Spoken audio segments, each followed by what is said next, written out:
Chapter 346.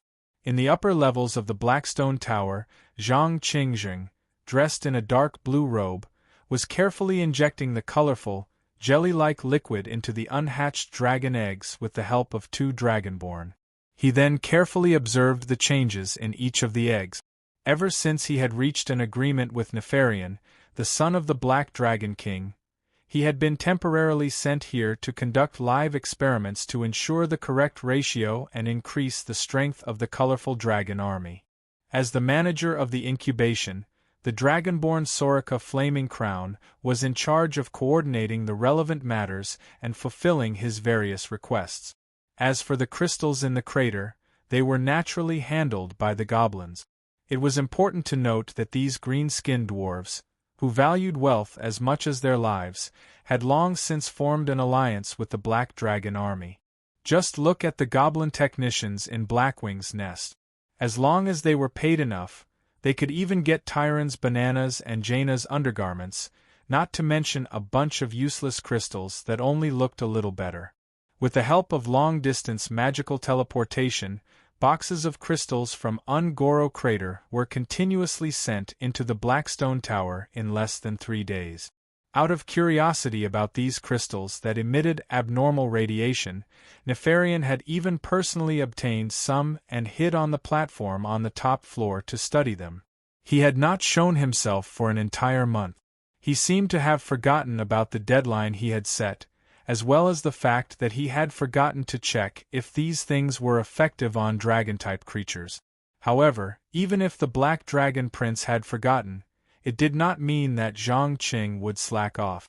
On the contrary, in order to achieve his goal as quickly as possible, he was almost doing his best. He slept at most 4 hours a day, and used the rest of his time to adjust the ratio of the different crystals in the potion. The strange corpses of young dragons piled up in the corner spoke of how many poor dragon eggs had been murdered. It was close to 200 to 300 in a month. Soraka Flaming Crown glared at the human working in front of the alchemy platform with its beast-like eyes. It only spoke after a few minutes. "You have not rested for a full 20 hours since yesterday, and it has been like this for an entire week. If this continues, you will die." "Shut up. What I do is none of your business," Zhang Qing roared without turning his head. Due to the lack of rest for a long time, not only was his complexion extremely pale, even his temper had become irritable and irritable. 2 dragonborn had once been tortured to the brink of collapse by his curses simply because they disobeyed his orders, almost losing their lives. Perhaps to a certain extent, this was his true nature that he had unintentionally revealed. He was a cruel, tyrannical, and impatient soul. No, I think you misunderstood something. I'm not concerned about your health. I just want to tell you that instead of continuing to waste time here, you should hurry up and enjoy a good life. Otherwise, when Master comes back to his senses, you won't be able to live. If I were you, I would ask Chief Reed to send over a few beautiful female captives we captured 2 days ago and have some fun with them in the name of research. Soraka Fiery Crown teased with an evil tone. As an incubator, his original duty was to hatch an endless stream of dragon eggs for his master. But ever since this human came, almost all the hatchlings had died due to accident. That was why he couldn't wait for the human to die immediately, or else he would be forgotten by his master sooner or later. "Do you want to die?" Zhang Qing turned around abruptly, his right eye revealing a blatant murderous intent. If one were to remove the blindfold covering his left eye, one would discover that the seal on his left eye was showing signs of loosening. The terrifying soul of Arita was constantly corroding his body and brain with darkness and evil energy. But it was a pity that Soraka Flame Crown wasn't aware of that. He continued to mock. "Kill me? With just you? Mortal, you're too arrogant. Perhaps I should teach you a lesson on behalf of Master." Ha. As he laughed maniacally, the left side of Zhang Qing's face quickly turned black like a demon's skin. There was no hesitation. He didn't even care about the dragon spawn incubators around him. He raised his hand and shot out a series of black Yoi shadow arrows, severely injuring all the hostile dragonspawn incubators. Then, he cast Yoi corrosion and curse of agony.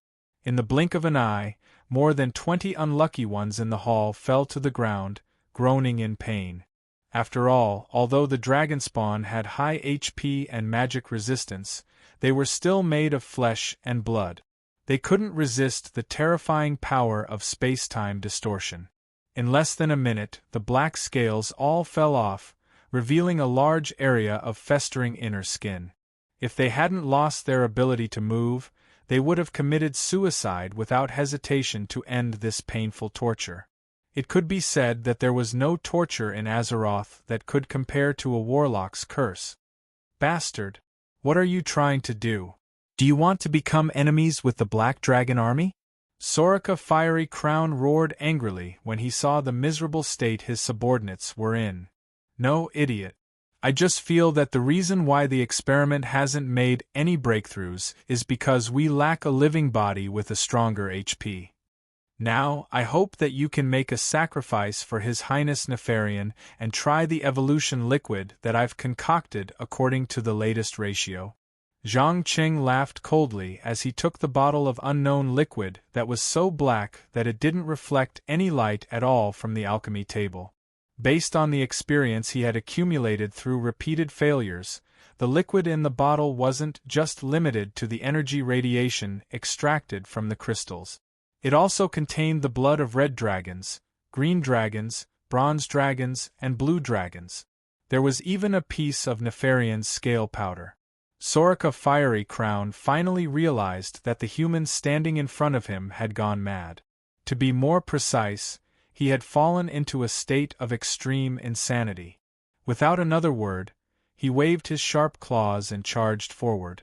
As an incubator, fighting wasn't his forte. However, the black dragon blood flowing in his body gave him strength, speed, and defense that ordinary people couldn't hope to reach. However, before he could reach Soraka Fiery Crown, he suddenly felt an intense pain in his abdomen. Following that, a huge wound appeared out of nowhere. Blood and internal organs spurted out like crazy, as if something had shredded his organs into minced meat.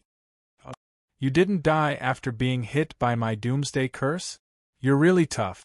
Zhang Cheng's lips curled up, and his face was filled with a crazed expression. He didn't give Soraka Fiery Crown a chance to retaliate. In a flash, he appeared in front of Soraka Fiery Crown and slowly poured a bottle of liquid into his mouth. The next second. Chapter 347. Ah! I'll kill you! I'll kill you! Despicable humans! Soraka Fiery Crown, who was enduring unimaginable pain, began to wail. He had never wanted someone to grant him a merciful death as much as he did now. Every inch of his muscles and every cell in his body was undergoing drastic changes that were surging into his brain through his nerve. The feeling was almost driving him insane. Relax, relax, my friend. Haven't you noticed that your body is undergoing some sort of metamorphosis? Trust me, when it's complete, you won't hate me. Instead, you'll thank me. Zhang Qing stared at Soraka's elongated body, as well as the bloody skeleton that was rapidly covering his back. It was clear that his new formula was a success. As long as Soraka Fiery Crown could persevere until the end, he would definitely be able to get rid of his awkward status as a Draconid and become a true giant. He might even become a new life form that had fused with the abilities of the Pentashade Guardian Dragons. According to the experience of many failures, as long as the experimental subjects did not die or explode immediately after drinking the potion, it meant that the crystal radiation in the potion did not exceed the limits of their tolerance. What would determine the success of the potion was no longer the potion itself, but the willpower and physical strength of the user. In any case, to condense thousands of years of evolution into a few minutes to half an hour, there was a certain amount of risk involved. Soraka Fiery Crown's frenzied howls alerted the Blackrock orcs upstairs. Even the self-proclaimed Great Chieftain Rend Blackhand couldn't help but run over to see what was happening. However, when he saw the dying Draconid incubator on the ground, as well as Soraka fiery crowns rapidly growing bones and flesh, he was completely stunned. Coupled with Zhang Cheng's somewhat familiar demonic face, he did not even think about it before turning around and running back to the arena's stands. He activated the Orb of Command and reported the situation in the incubation room to his master. After a mere 5 minutes, Nefarian put down his research and teleported to the incubation chamber that reeked of blood. Soraka Fiery Crown's spirit finally broke down just as he was trying to figure out what was going on. He attacked his master like a madman. "Bastard! What are you doing?" The Black Dragon Prince swung his beloved Rockamere Illimancy hammer and smashed it at the attacker's head, trying to use the pain to awaken the fear in the other party's subconscious mind. Unfortunately, he had underestimated the strength of his strengthened subordinate. The moment the hammer collided with the sharp claws, Rockamere Illimancy's hammer was sent flying by the overwhelming force. Nefarian also couldn't help but take a few steps back, his eyes filled with undisguised shock. After all, he was the eldest son of Deathwing, one of the most powerful black dragons aside from his father. Even if he maintained his human form, his strength was not something a mere elite dragonoid could contend against. But now? The fact that Soraka Flaming Crown was able to match or even surpass him in physical strength was enough to prove the value of the ring-shaped mountain water crystal. Interesting. How interesting. Human, I admit that you've given me a big surprise. With that, Nefarian's body began to expand rapidly. In the blink of an eye, he turned from a human into a giant creature that was more than 50 meters long. He wasn't in a hurry to kill Soraka Flaming Crown, who had lost his mind. Instead, he raised his front claws and pressed him to the ground, at the same time summoning helpers to bind him tightly with magic. With the help of more than 30 orc warlocks and dragonoid spellcasters, this unlucky bastard was quickly turned into a target that could only scream in agony and couldn't move at all. About half an hour later, he finally completed his evolution after going through the rubber band. Panting, he fell into a semi-comatose state. Light purple scales, rich magical aura, almost perfect magic resistance, unbelievable muscle strength, and huge wings that were comparable to a dragon's. Apart from his upper body that was still in dragonoid form, the other parts of Soraka Flaming Crown's body were no different from an adult dragon's. This was especially true for his strong wings and thick tail, which meant that he could fly and swing his tail like a real dragon. Looking at the monster that he had personally created, Zhang Qing said with a slightly excited tone, "How is it, Your Highness? Are you satisfied with the results of my research?" Nefarian nodded thoughtfully. "Yes, I'm satisfied. Of course. Even though you've caused me to lose an important subordinate, you've brought about endless possibilities. Tell me, what else do you need next?" "Next? Of course, the next step is to further optimize it until we can remove all the side effects. By then, we can use it to offset our own racial flaws and evolve towards a higher level of life." Zhang Cheng's eyes flashed with a crazy light as he said this. Perhaps it was because of the corrosion of the demon's soul, or some attribute in his subconscious that had erupted, but terrifying ideas kept popping up in his mind. You're planning to use it yourself?" Nefarian was shocked. As a similarly crazy biological researcher, he might have done all sorts of terrifying experiments on his subordinates or other dragons, but he had never thought that he would one day be used as a test subject. Why not? Don't you think that the last step in exploring the secrets of life evolution is to evolve yourself? Think about it. Once you've fused with the red dragon's flame of life, the bronze dragon's time, the blue dragon's magic, the green dragon's force of nature, and the black dragon's innately close connection with the earth, who in this world would be your match? Unknowingly, Zhang Cheng's voice carried a trace of bewitching power. Every time he said a word, the Black Dragon Prince felt his heart beat faster. He even ignored the demonic half of his face that was becoming more and more serious. There were more than 30 to 40 Blackrock warlocks under his command, and a few of the stronger ones could completely transform themselves into demons. That was why he didn't think it was a big deal. Just as Nefarian subconsciously wanted to say something, Zhang Qing suddenly covered his eyes and let out a scream, fainting completely. At the same time, the demonic skin that appeared on his body and the protruding horns on his forehead all disappeared, as if everything that had just happened was an illusion. Damn it! What's going on? The Black Dragon Prince immediately frowned. Chapter 348. Darkness, boundless darkness, there was no light, no air, no water, and no earth. Zhang Qing felt as if he was in the deepest part of a vast universe, or at the end of a distorted space and time. As there was nothing he could use as a reference, he could not determine the time, let alone whether he was alive or dead. In this extremely special environment, his thoughts began to be infinitely magnified. Before he could try to figure out what was going on, suddenly, a mysterious and beautiful planet appeared in his field of vision out of thin air. In particular, the rich magic energy shrouded in the atmosphere was not inferior to that of Azeroth, or even better.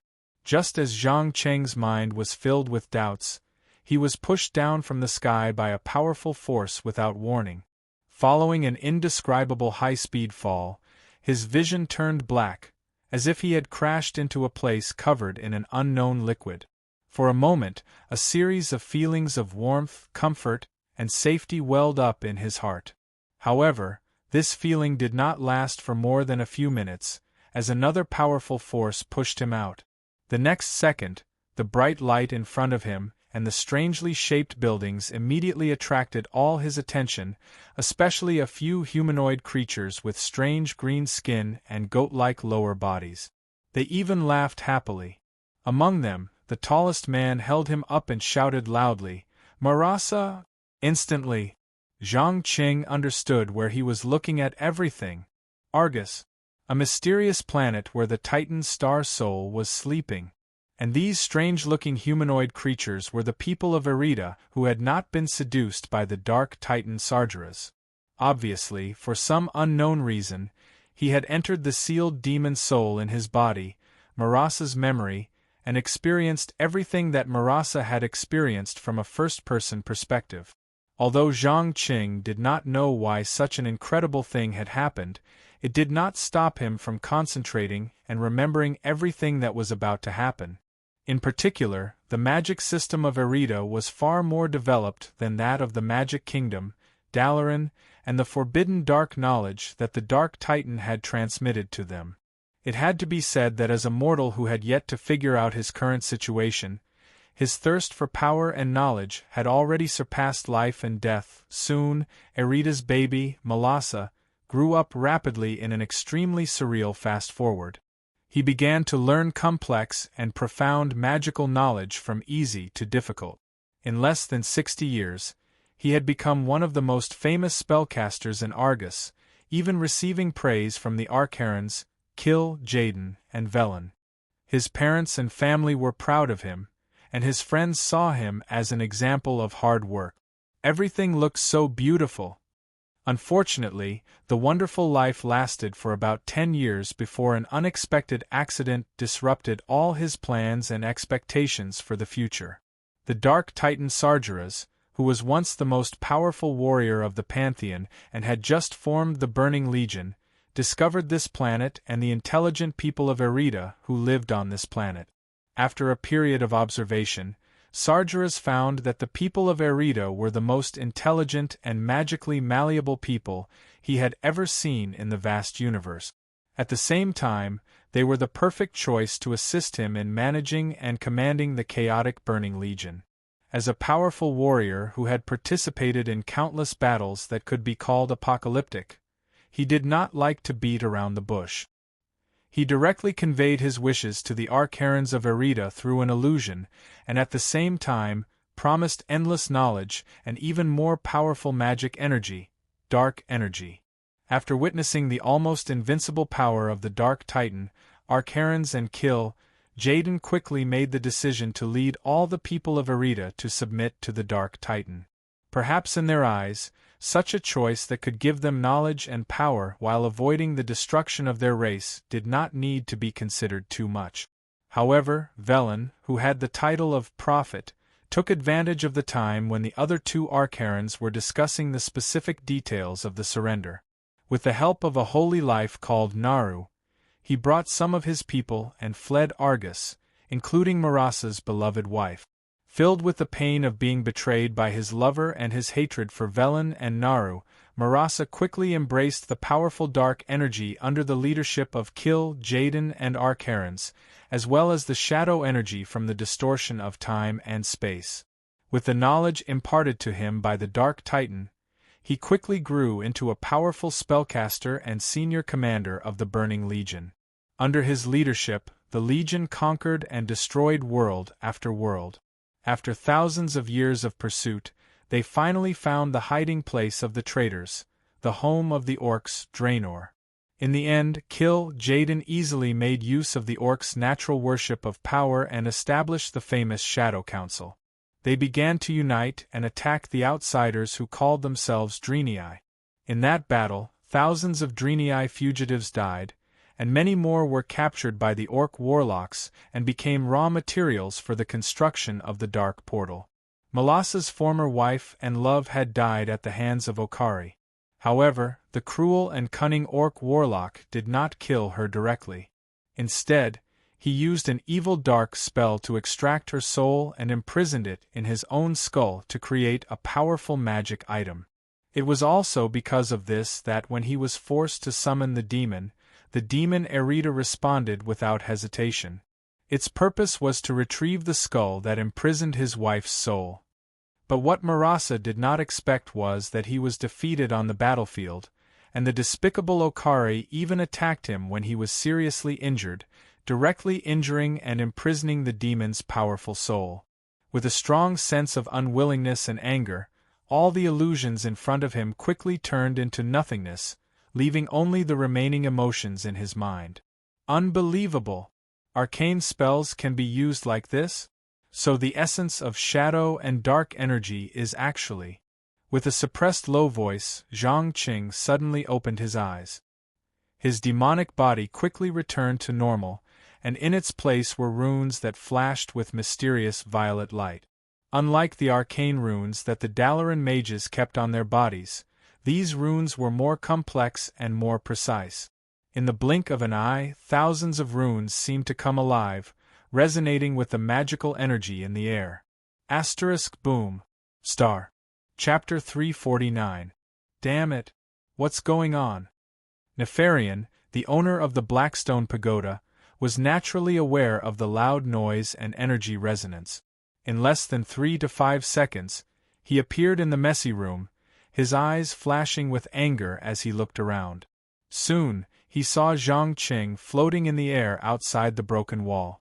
At the same time, Zhang Qing, who had just finished optimizing his magic circuit, calmed down the energy storm that he accidentally caused. He bowed elegantly and greeted, "Good evening, Your Highness. I'm sorry for disturbing your rest." "You're back to normal." Nefarian glanced at the scattered flesh and blood of the orc warlock with a curious expression on his face.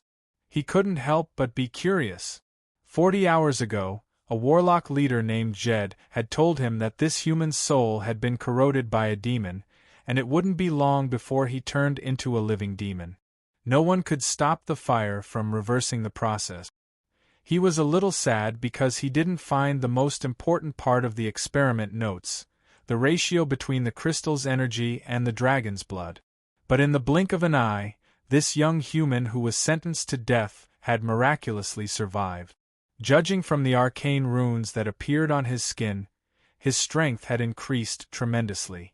Although there was still a considerable gap between him and Nefarian, he was no longer a lowly ant, but someone who was truly qualified to talk to him. Strength had always been the most important standard in Azeroth to measure the relationship between people, and between intelligent races. It was just like how people on Earth used wealth, power, and talent to divide themselves into different classes. When the Boar god Agamagam was still alive, the Boar people's lives were so good. But what happened after he died in the hands of the demons in the ancient war to resist the invasion of the Burning Legion? The Boar people's lives immediately fell from heaven to hell.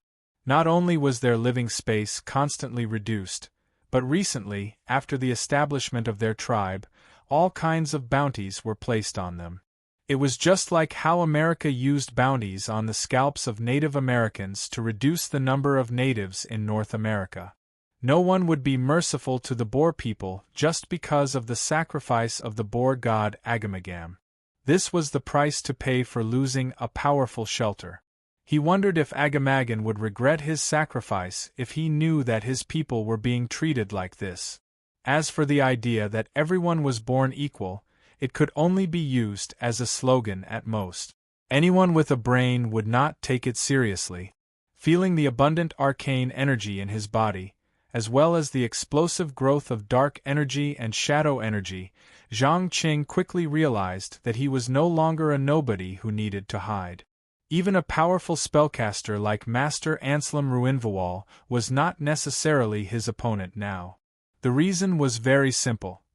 In that dreamlike experience, he'd practically absorbed all the knowledge that Marasa had learned in his lifetime, as well as his extremely rich combat experience. Right now, his brain was like a computer loaded with a brand new operating system and a huge database. With just a thought, he could find the best solution.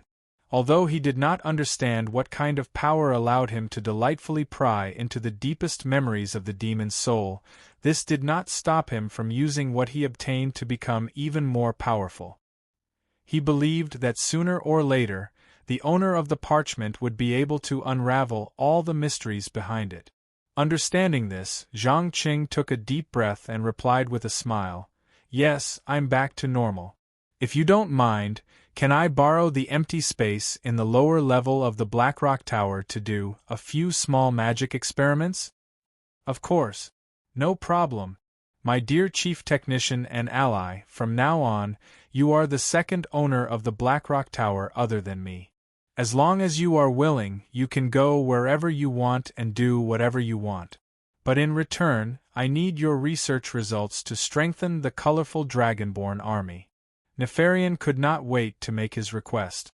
Although he was a dragon, he was sometimes extremely arrogant and conceited, and would not allow anyone to provoke or refute him. But at the same time, he was also a fanatical researcher.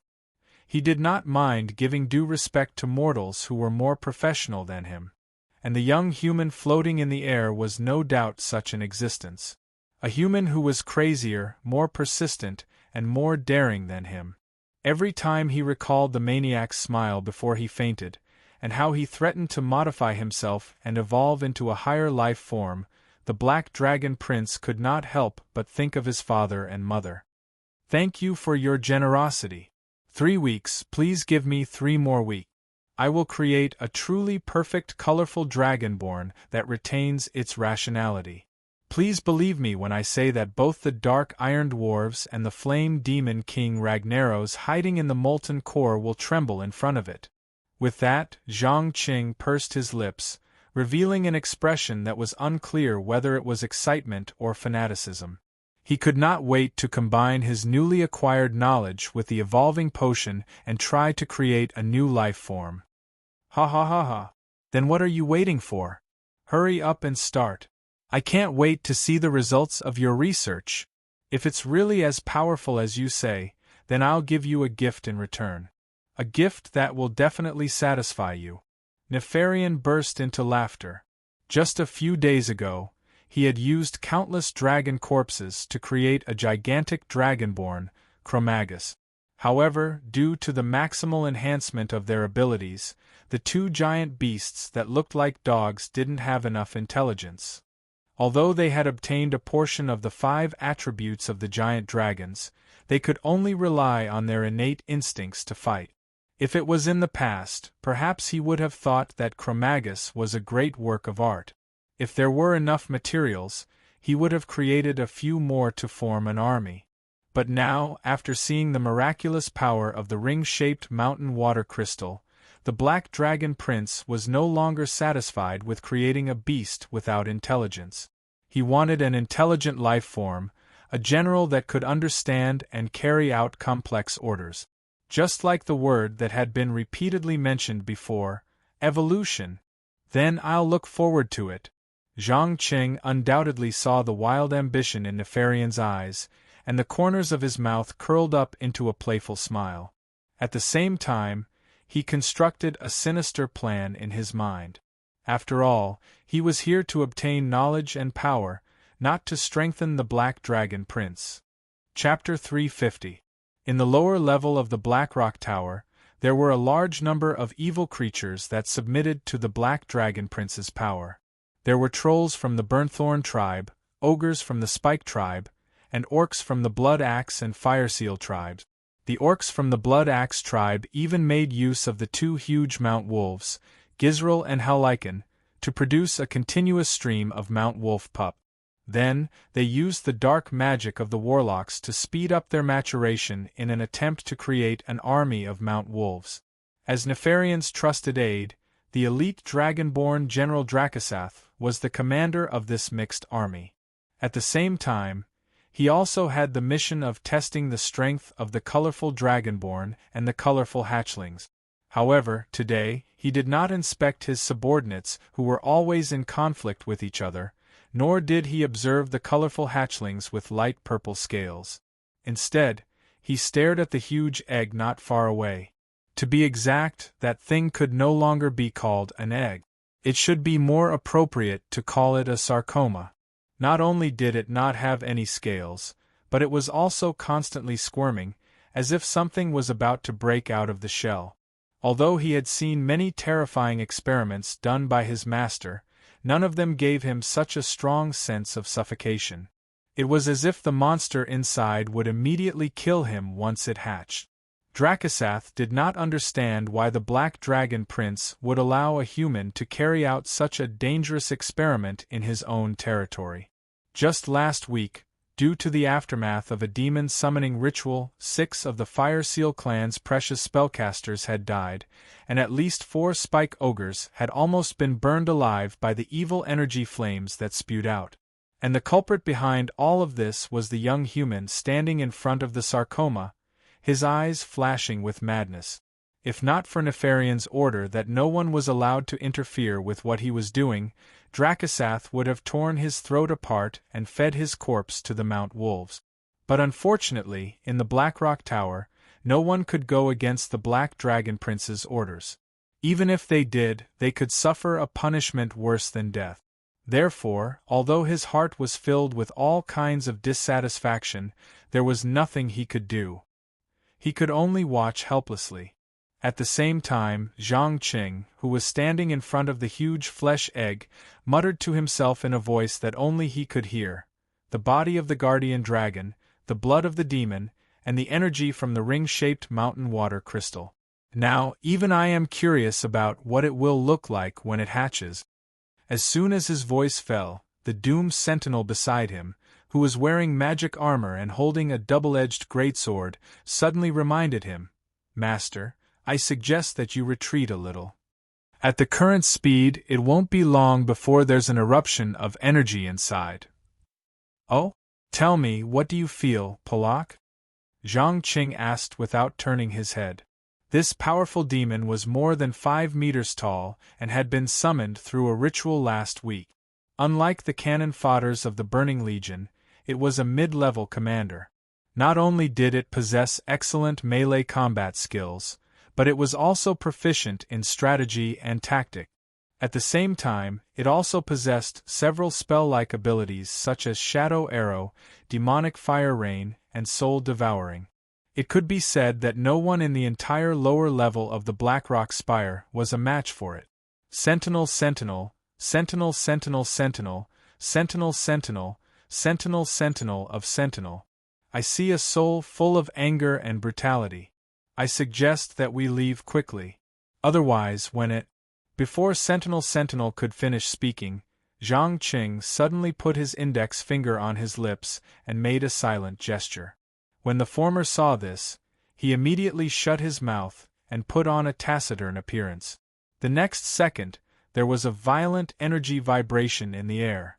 Nefarian, the son of the Black Dragon King, appeared out of thin air in the middle of the hall. He ignored everyone and carefully observed the changes in the flesh egg. He listened to the heartbeat that was getting stronger and stronger. A satisfied expression appeared on his face. Great! This little guy is getting stronger and stronger. When it is born, it will definitely surpass Chromagus and become the most perfect creation. My dear friend, you have really brought me a big surprise. Hee hee, you are too kind. Here, these are all my recent experiment notes, as well as the potion formulas that have been optimized many times. As long as you follow the steps above, you will be able to create an endless army of dragons that can sweep through the entire Azeroth. I sincerely hope that you will be able to defeat your enemies and ascend to the supreme throne. After saying this, Zhang Qing handed over the secretly altered note. If the Black Dragon Prince really followed the steps above to create colorful dragons, then the result would not be an invincible army, but a group of crazy monsters that were full of hunger and thirst to kill and destroy everything. Perhaps the adventurers would not even need to end his life. The dragons that could not be satisfied would be the first to turn the Blackrock Tower upside down. You actually took the initiative to hand over the experiment notes? Nefarian was obviously shocked. He quickly opened it and after confirming the contents, he could not help but frown. The reason was very simple.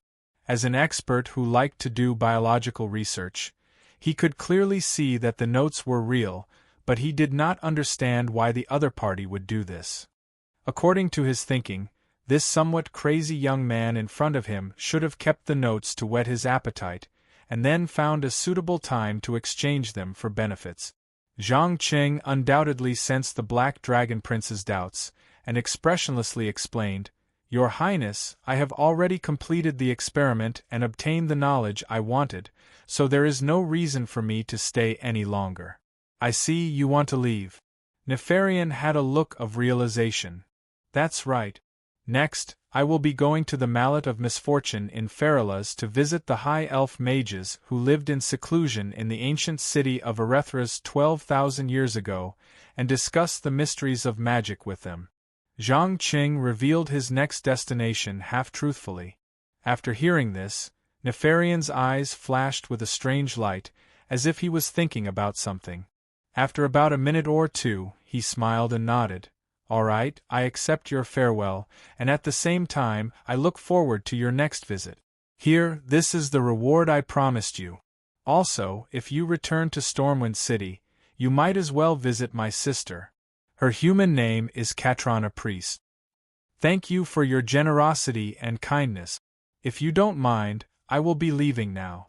After all, I still need to absorb more knowledge to perfect myself and evolve to a higher level of life."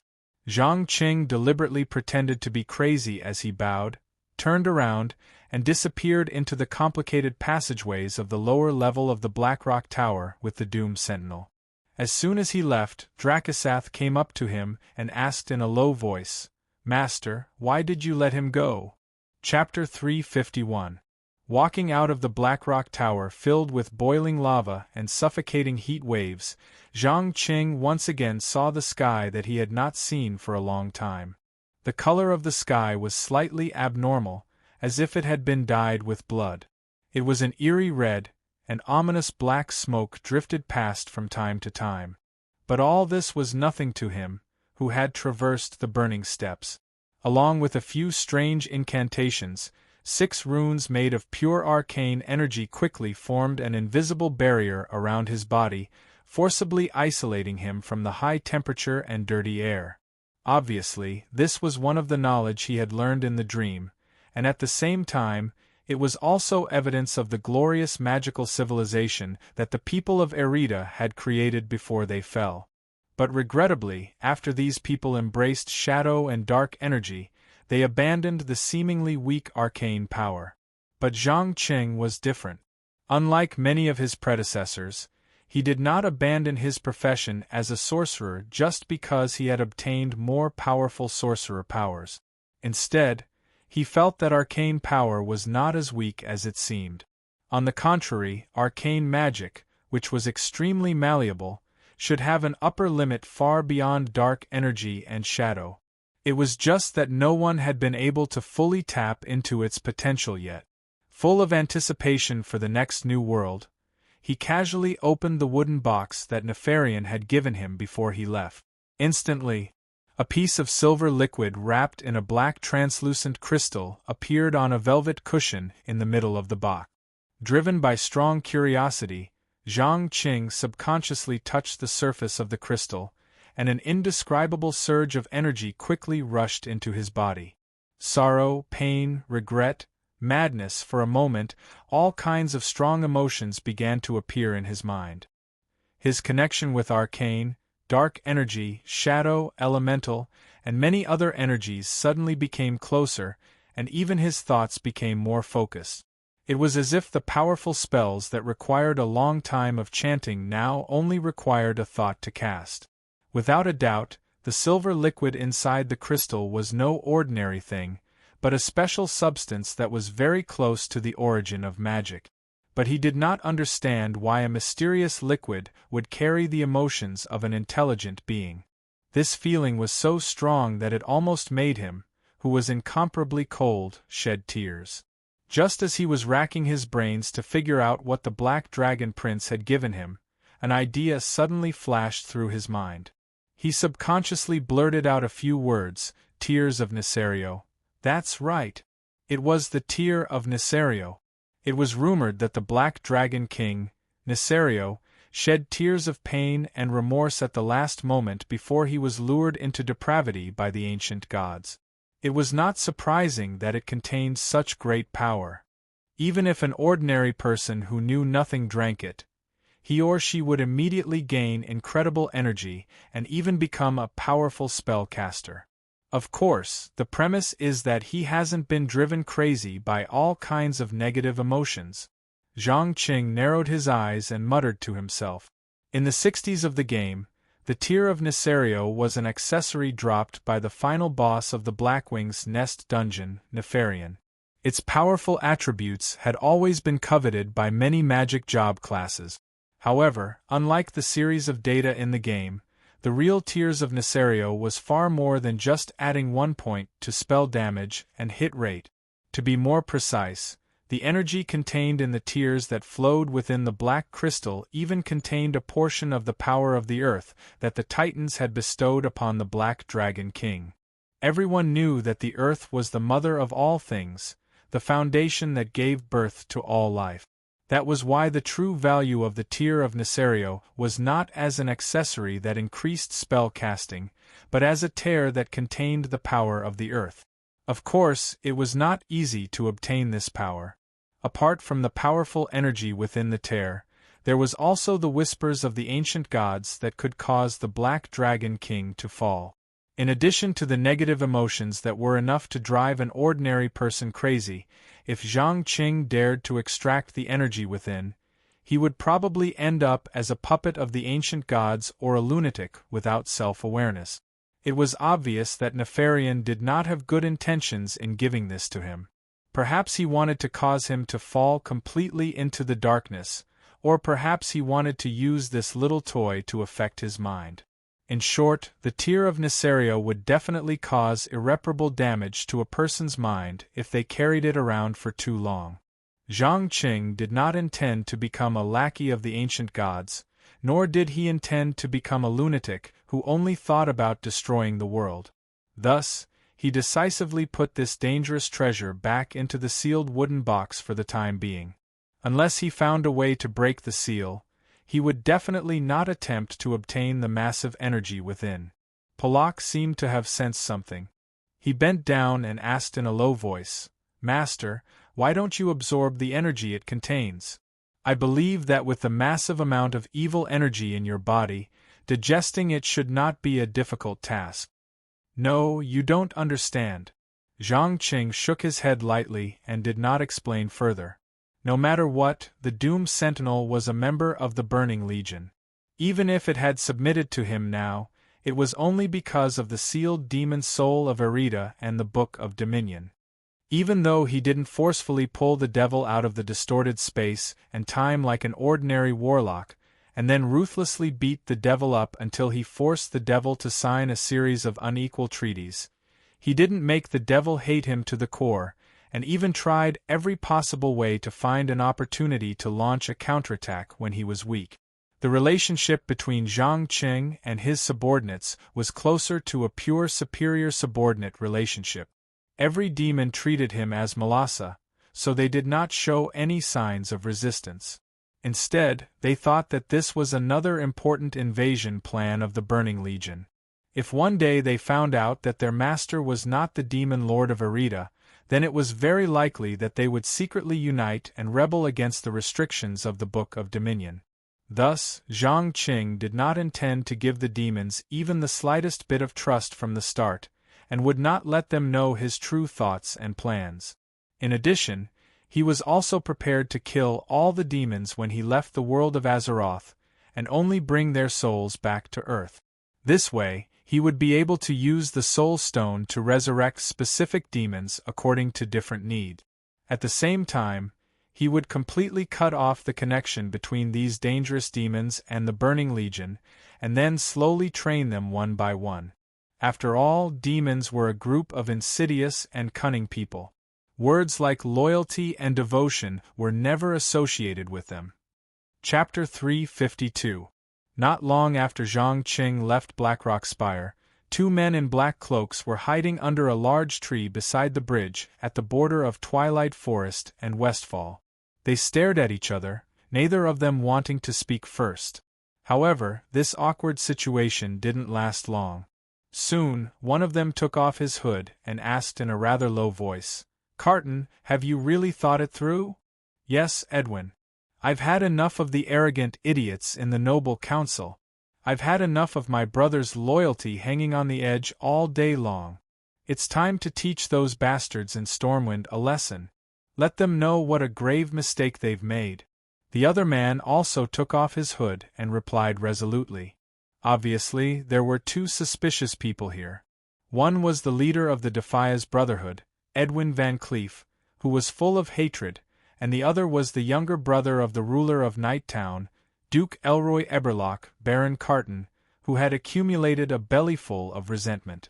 There was no need to ask to know that the two of them were gathered together to discuss how to launch a revenge operation against Stormwind. Edwin Van Cleef habitually stroked the stubble on his chin, as if judging whether the other person was trustworthy or not. After about 2 or 3 minutes, a playful smile appeared on his face. "My dear Carton, you have to understand that the Brotherhood's help is never free, so you have to do something to earn our trust." "Earn your trust? Haven't I done enough?" Carton frowned and asked in return. One had to know that he had used the convenience of his noble status to secretly send a lot of important information to the Brotherhood, especially regarding the deployment of troops in Westfall and Elwyn Forest. It was also because of the help of this information that the Defias Brotherhood had been able to avoid Stormwind's raids time and time again. No, you misunderstood me. I'm not saying that you haven't done enough, but that you need to send a signal to completely break with Stormwind." Edwin Van Cleef hinted meaningfully. "Signal? Damn it. Don't tell me you." Carton seemed to have understood something, and his face suddenly became ugly. Hee, that's right. You have to get rid of Elroy Brock, then frame it on MI7, and announce to the public that Nighttown has officially left the Stormwind Kingdom and is no longer under the rule of the Council. Only then can the Brotherhood trust you without reservation. Edwin Van Cleef calmly laid out the conditions. Ever since he had been betrayed by the Stormwind City Noble Council, he had been filled with hatred and prejudice against the nobles. So, unless the other party had cut off his escape route, he would not accept it even if they had helped him many times. "Bastard! He is my brother! You want me to kill him?" Carlton roared furiously. Although he despised and was dissatisfied with Ilro's foolish loyalty, he had never thought of killing him. At most, he would start a rebellion and seize control of Nighttown from him. Edwin Van Cleef had undoubtedly anticipated this situation. He sneered and questioned loudly, "Idiot! What do you think we're doing now? Were they playing house? No. We are starting a revolution. A great cause to overthrow the decadent rule of Stormwind City. If you still have the mentality of hiding in the dark and playing tricks like before, I guarantee that MI7's assassins will come to your bed one day and slit your throat in your sleep. Remember, from the moment we joined forces, you already had no way out."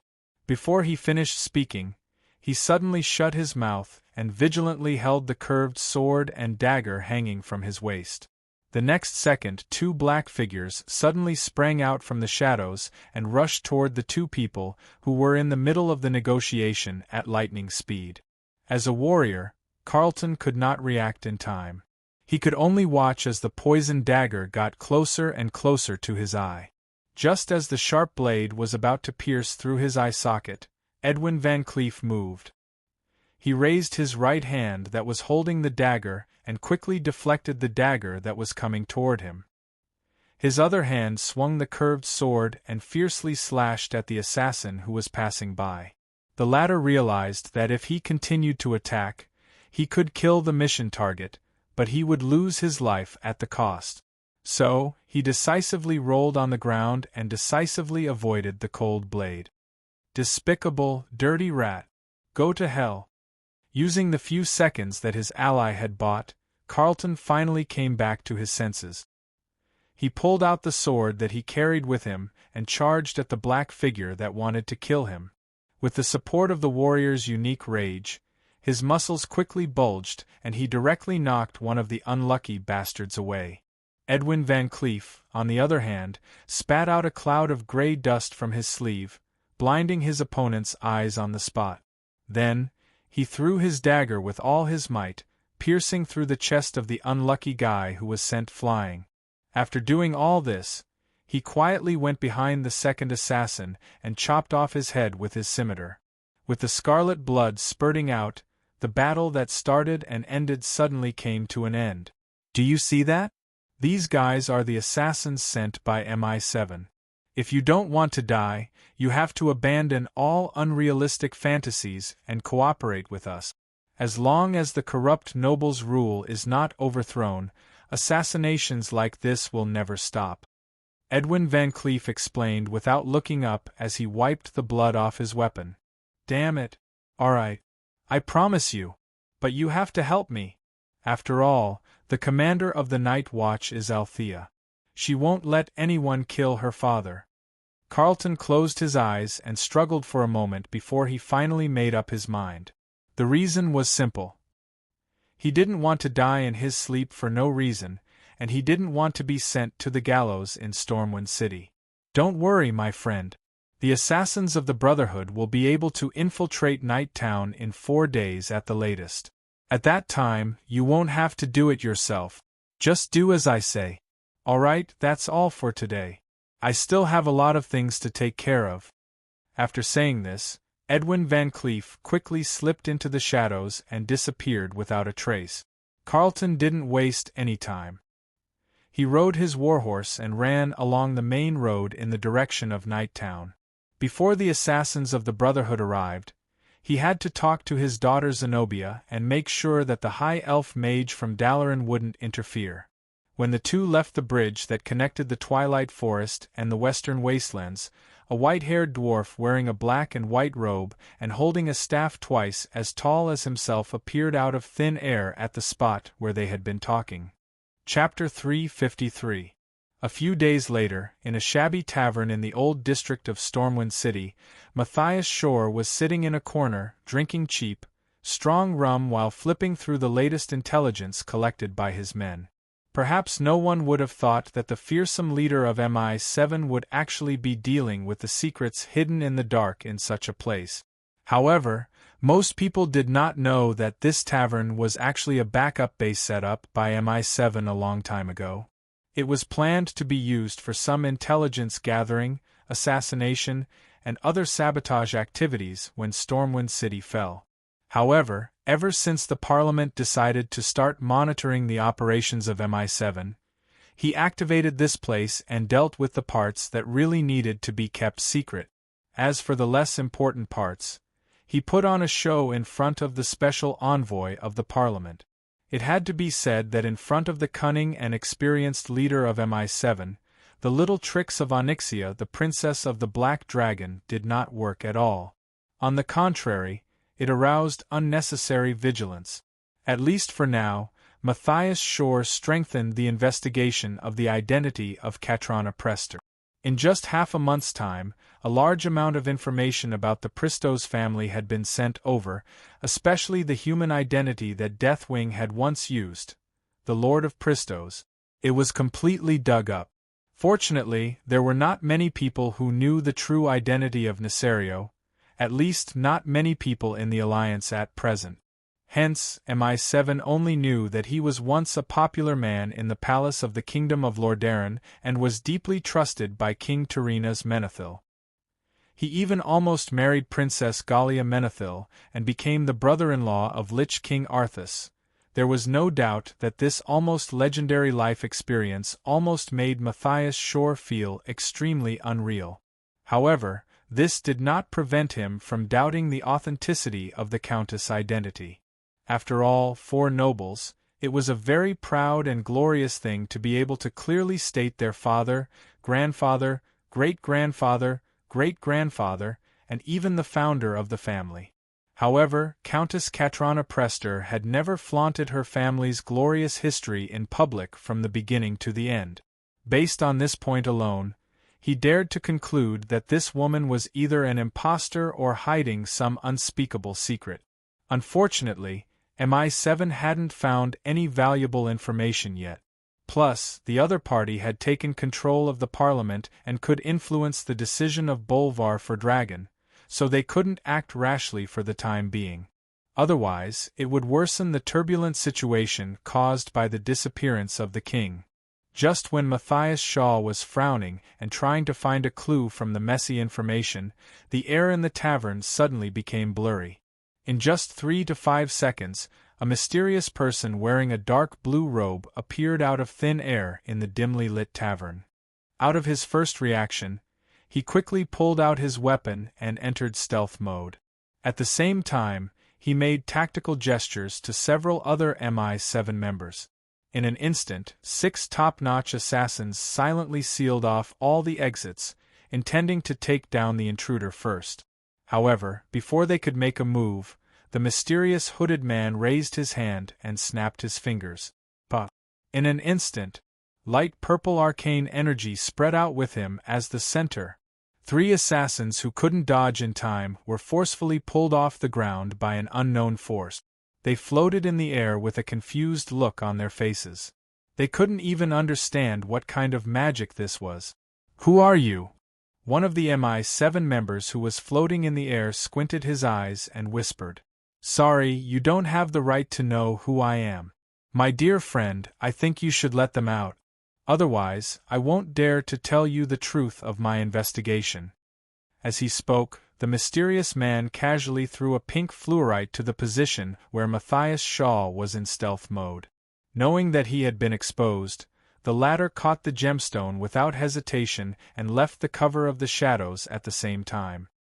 He had just recognized the intruder from the gemstone in his hand. He turned around and ordered his trusted subordinates, "All of you leave. He's not an enemy." After receiving the order, the assassins quickly exited the tavern without saying a word. After all of them had left, Matthias Shaw returned to his seat. He grabbed the bottle and poured a full glass of rum for the mysterious man. "Tell me, how did you get in? If I remember correctly, this place has been reinforced with special magic. It's impossible to cast any teleportation or flash spells. Besides, I don't think I've given you the address here."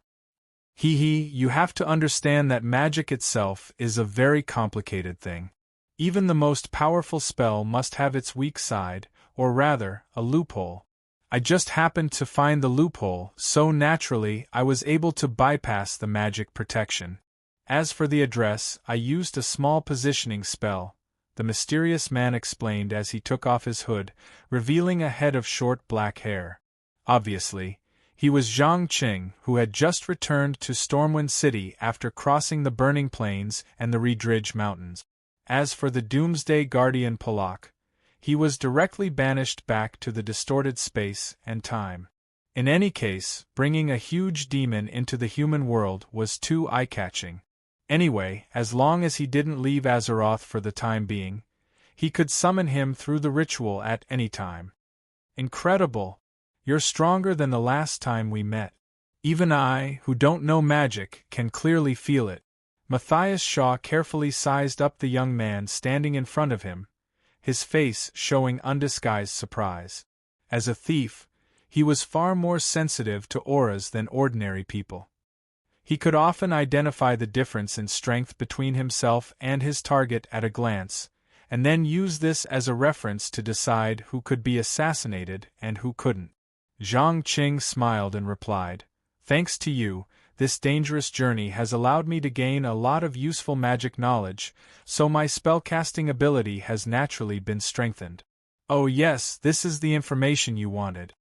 After saying that, he placed a piece of paper full of small words on the table. In fact, the reason why he could locate the position of the leader of MI7 was not because of the power of a mage, but because of the power of a warlock. The last time they met, he secretly extracted a trace of life energy from Matthias Shaw's body. Therefore, as long as the other party entered the range of his perception, he would be immediately detected. No matter if it was stealth or invisibility magic, it would not work. Of course, this ability had a great limit.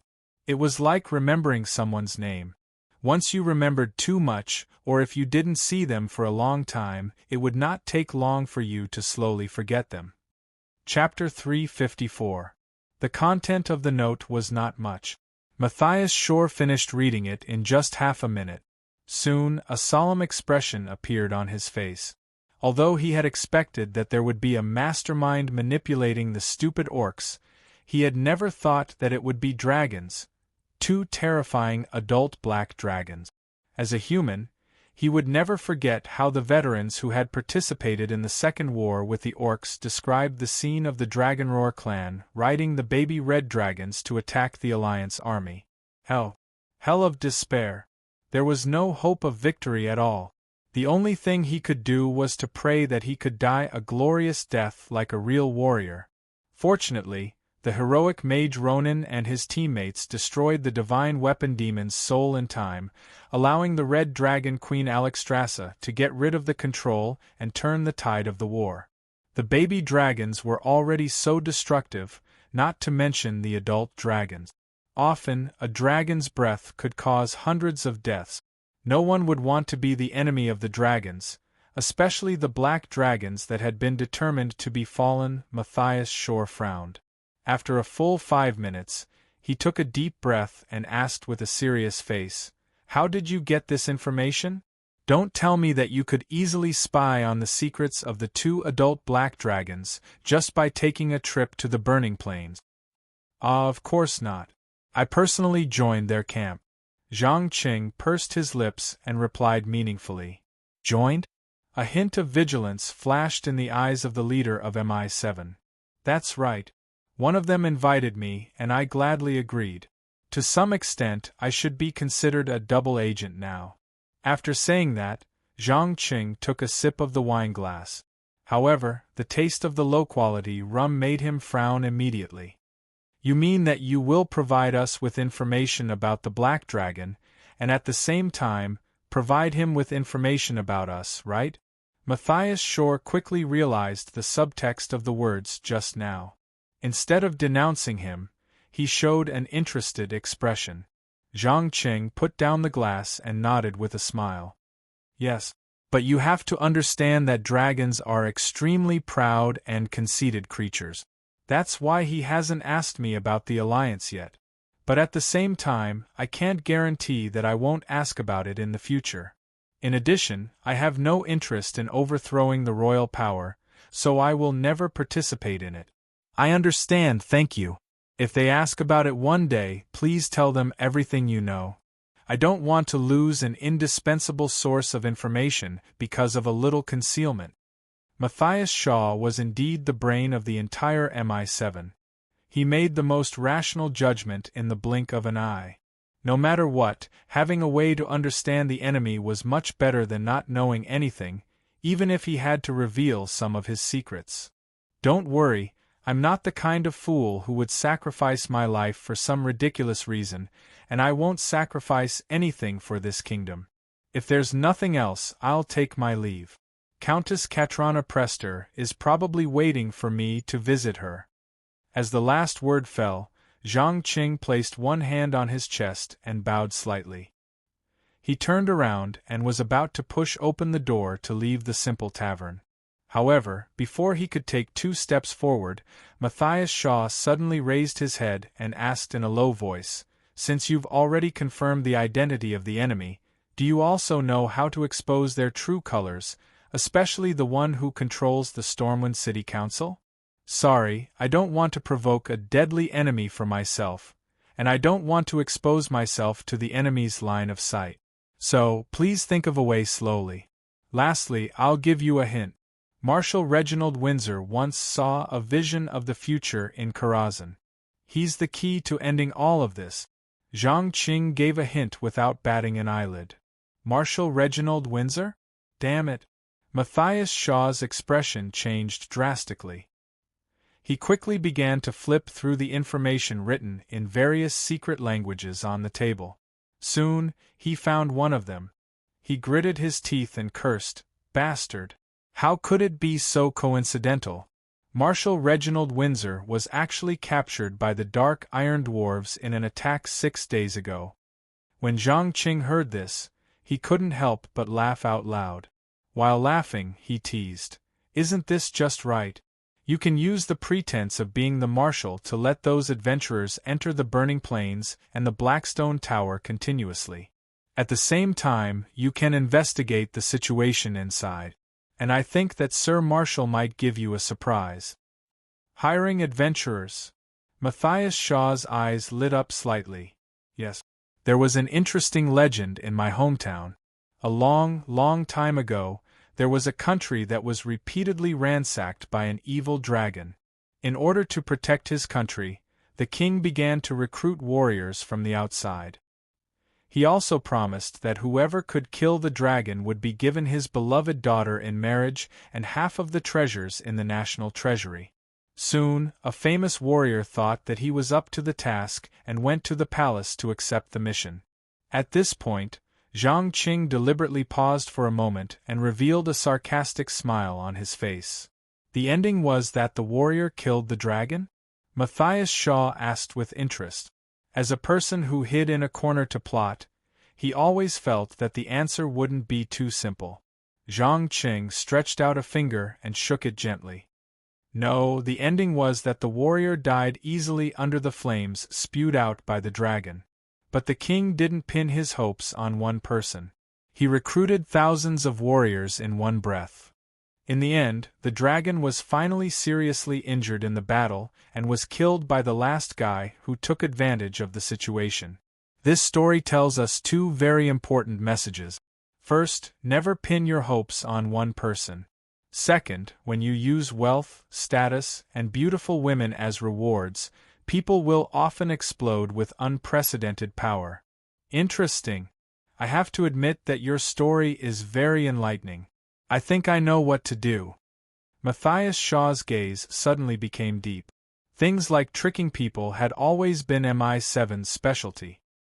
He didn't mind making use of the adventurers who stayed in the inn all day to create trouble to achieve his own goals. "I wish you success in your mission," Zhang Qing muttered softly without turning his head.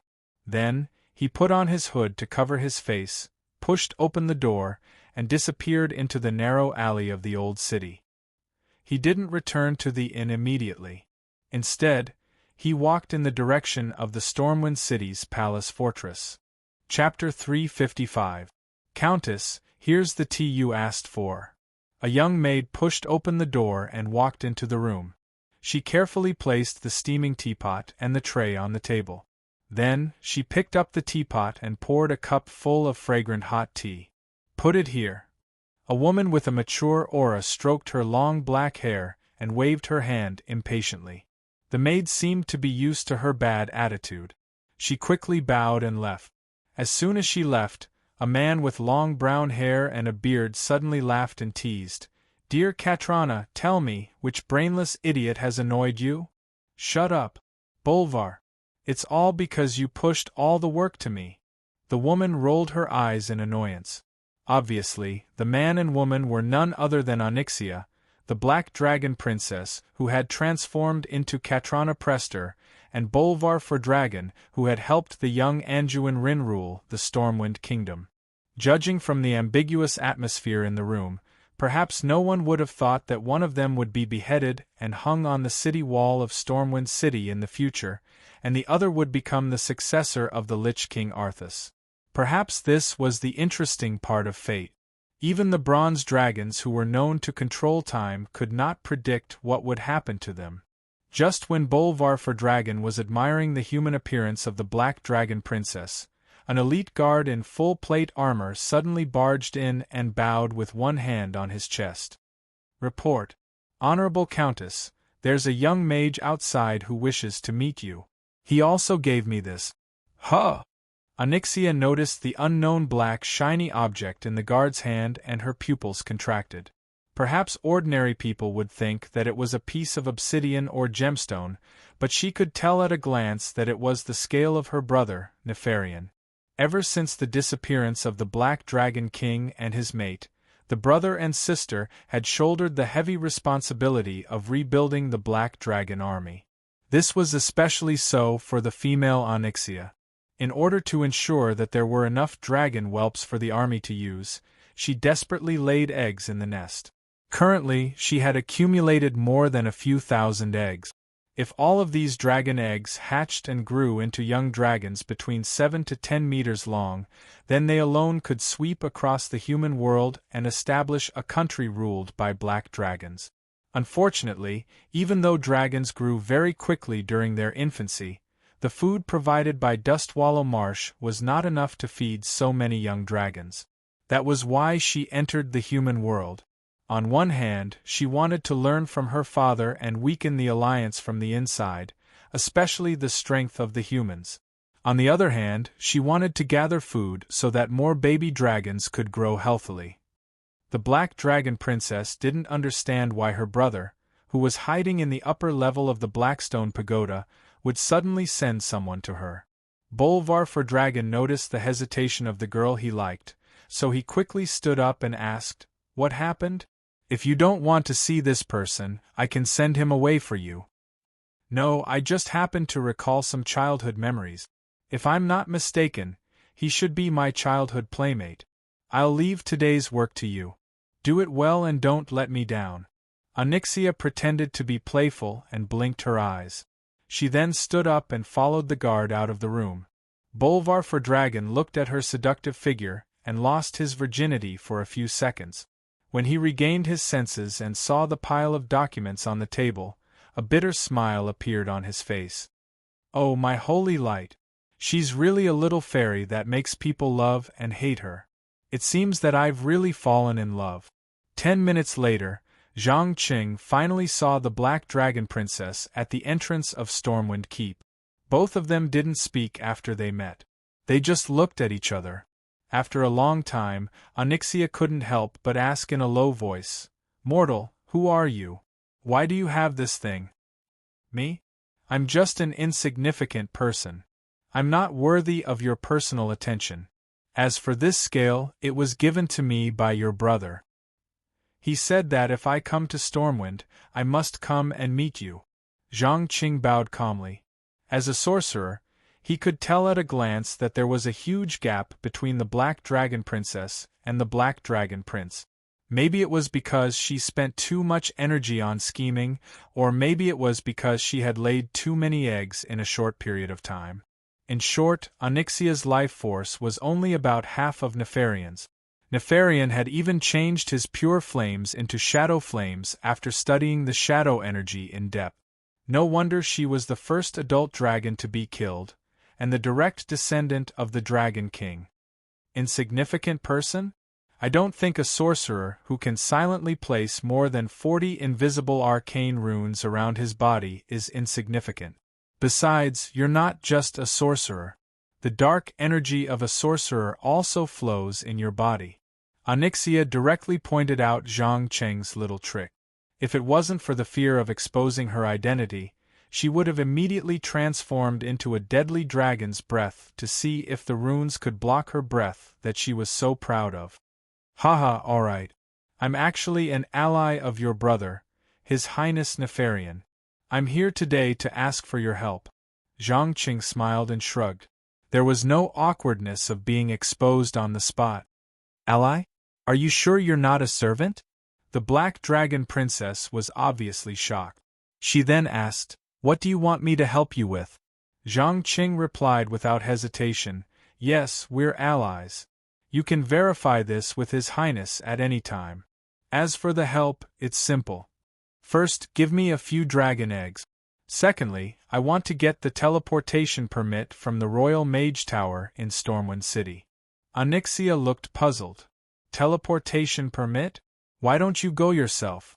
I remember that this thing shouldn't be difficult to get, right? Giving you a few dragon eggs is not a problem. It's simple, but I don't want them to record the magic waves when I cast spells. Zhang Qing explained meaningfully. I see. Alright, I'll have someone send the permit to your place in 3 days. But in return, you have to do me a little favor. Onyxia raised the corner of her mouth and put forward a condition. What favor?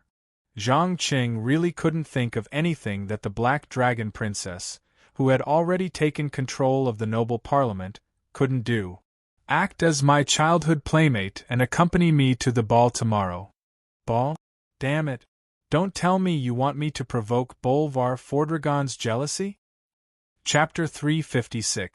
Zhang Qing could not help but sigh at the stupidity of Bolvar Fordragon when he roughly calculated the number of Dragonborn disguised as royal guards in Stormwind Keep. As a powerful paladin, he should have been able to easily detect the difference between humans and Dragonborn. However, he did not even have the slightest reaction when more than 1/3 of his soldiers were replaced. It was no wonder that Matthias Shaw had never considered using any means such as assassination before knowing the true identity of Countess Katrana Prester. Otherwise, the regent would have personally torn apart this bastard who dared to lay his hands on his beloved woman, even without Onyxia's transformation. Perhaps some behavioral experts would think that a person's behavior was usually composed of 50% rationality and 50% emotion. Once rationality overpowered emotion, then this person would be very calm. However, if rationality overpowered emotion, then this person would be more impulsive. However, in Zhang Cheng's opinion, a person's behavior had never had much to do with rationality. Strong emotions and desires were the root cause. Just think about it. How many people in the world had unintentionally done things that made them feel ashamed and regretful in order to be different from others? How many people had given up the benefits that they could easily get for the so-called dignity, principles, and faith? How many people had to give up their career, dreams, and ambitions in order to maintain their family, love, affection, and friendship? How many people had to do a job that could support their family but was very annoying? If human behavior was really guided by rationality, then the above wrong choices would not have happened. They should be like robots, automatically filtering out all the unfavorable factors and walking on the path that would allow them to gain more benefits and improve their social status. Countless facts had proven that rationality was nothing in the face of strong emotions and desires. Therefore, it was not surprising that Bolvar Fordragon was being played by the Princess of the Black Dragon. Fortunately, no matter how turbulent and dark the political situation in Stormwind City was, it had little to do with Zhang Qing. After bidding farewell to Onyxia, he directly crossed the stone arch bridge and entered the dwarven area. He wanted to see how many anti-magic bullets were made. However, before he could get close to the blacksmith shop, he heard a fierce argument coming from inside. Damn it! Get out! How many times have I told you? This is not for sale. The angry voice of the old dwarf echoed in the dirty alley. Not for sale? Don't lie to me, dwarf. This sword had been here for 2 weeks. The owner of the sword you speak of has yet to appear. I don't think anyone would leave such a powerful magical weapon in your shop for 2 weeks without coming to retrieve it. Don't tell me you think I can't afford it. Another slightly shrill female voice followed closely behind.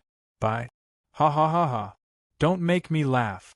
What an arrogant human girl. The value of this sword is far beyond your imagination.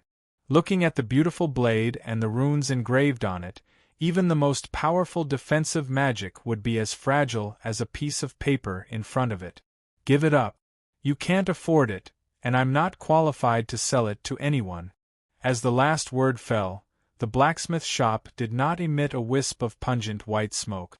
Needless to say, the old dwarf had started smoking his beloved pipe again. Slightly curious, Zhang Qing once again walked into the small blacksmith shop. He immediately saw Crine Bronze Hammer sitting on a chair, his face full of enjoyment as he exhaled smoke. Standing not far in front of him was a young human girl wearing a thorium plate armor. She was in her early 20s and had long, dazzling golden hair. She wore a unique badge on her chest. Even though he was not familiar with the various military organizations in Stormwind City, Zhang Qing could tell at a glance that this girl was a holy knight belonging to the Storm Knight. As for whether she was a trainee knight, an official knight, or some other position, he did not know. Ever since Lothar's Brotherhood of the Iron Horse was heavily damaged in the Second Orc War, it had been in a slump. In order to have a trump card that could be used at critical moments, the Stormwind Kingdom invested a large sum of money to establish a new Storm Knights and ordered the Brotherhood of the Iron Horse to merge into the Storm Knights. It could be said that the status of the Storm Knights was equivalent to the Silver Hand of the Lordaeron Kingdom. It was one of the most important elite military forces in the Stormwind Kingdom. Every knight had a noble title. Regardless of whether it was their weapons or armor, they were all enchanted with various spells with the help of the Royal Mage Guild. Even in the face of the endless Scourge army, they could enter and leave 7 times out of 7. Zhang Qing did not understand why a knight of the Storm Knights would appear in the old dwarf's blacksmith shop. While he was in a daze, Crine Bronze Hammer finally noticed him standing at the door. He immediately jumped up and shouted happily, "Oh my God! You're finally back! Quick, look at the sword I made with my own hands. I swear on my beard, there's definitely no other magical weapon in Stormwind City that can compare to it." What sword?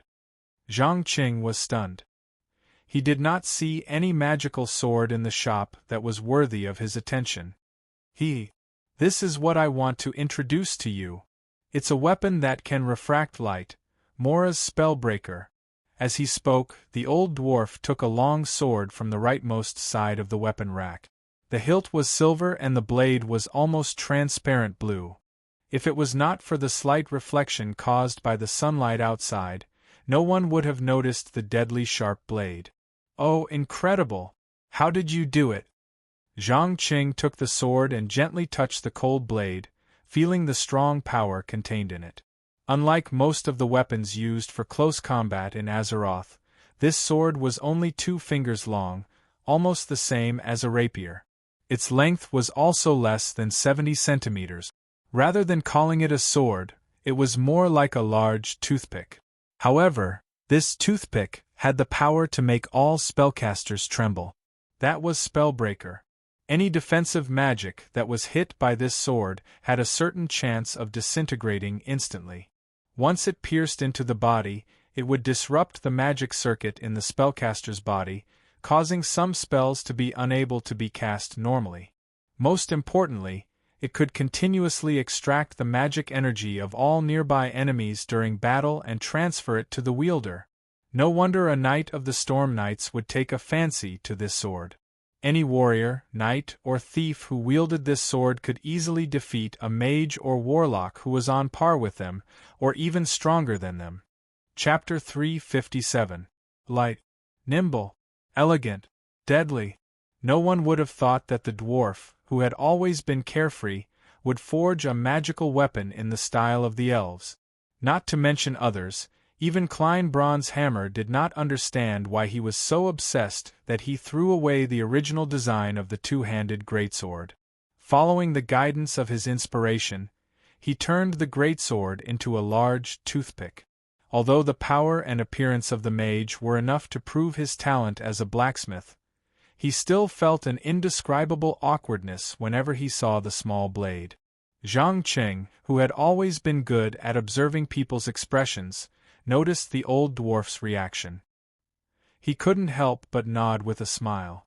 Well, I think the hidden attribute of the dragon's steel must have been activated by the runes you carved on it.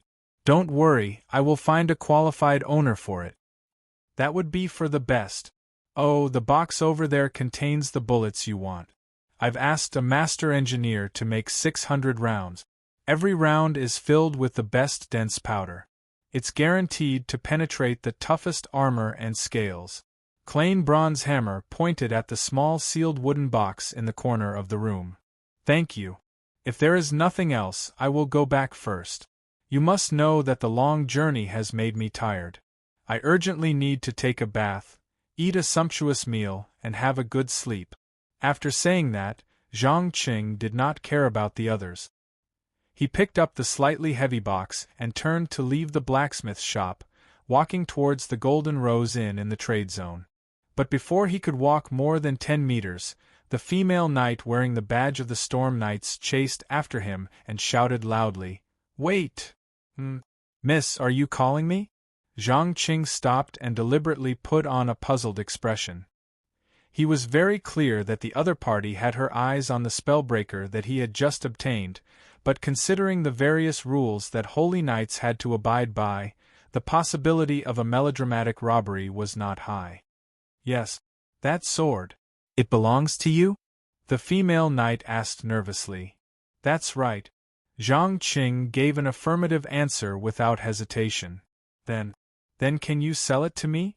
After all, judging from your attire, you should be a magician.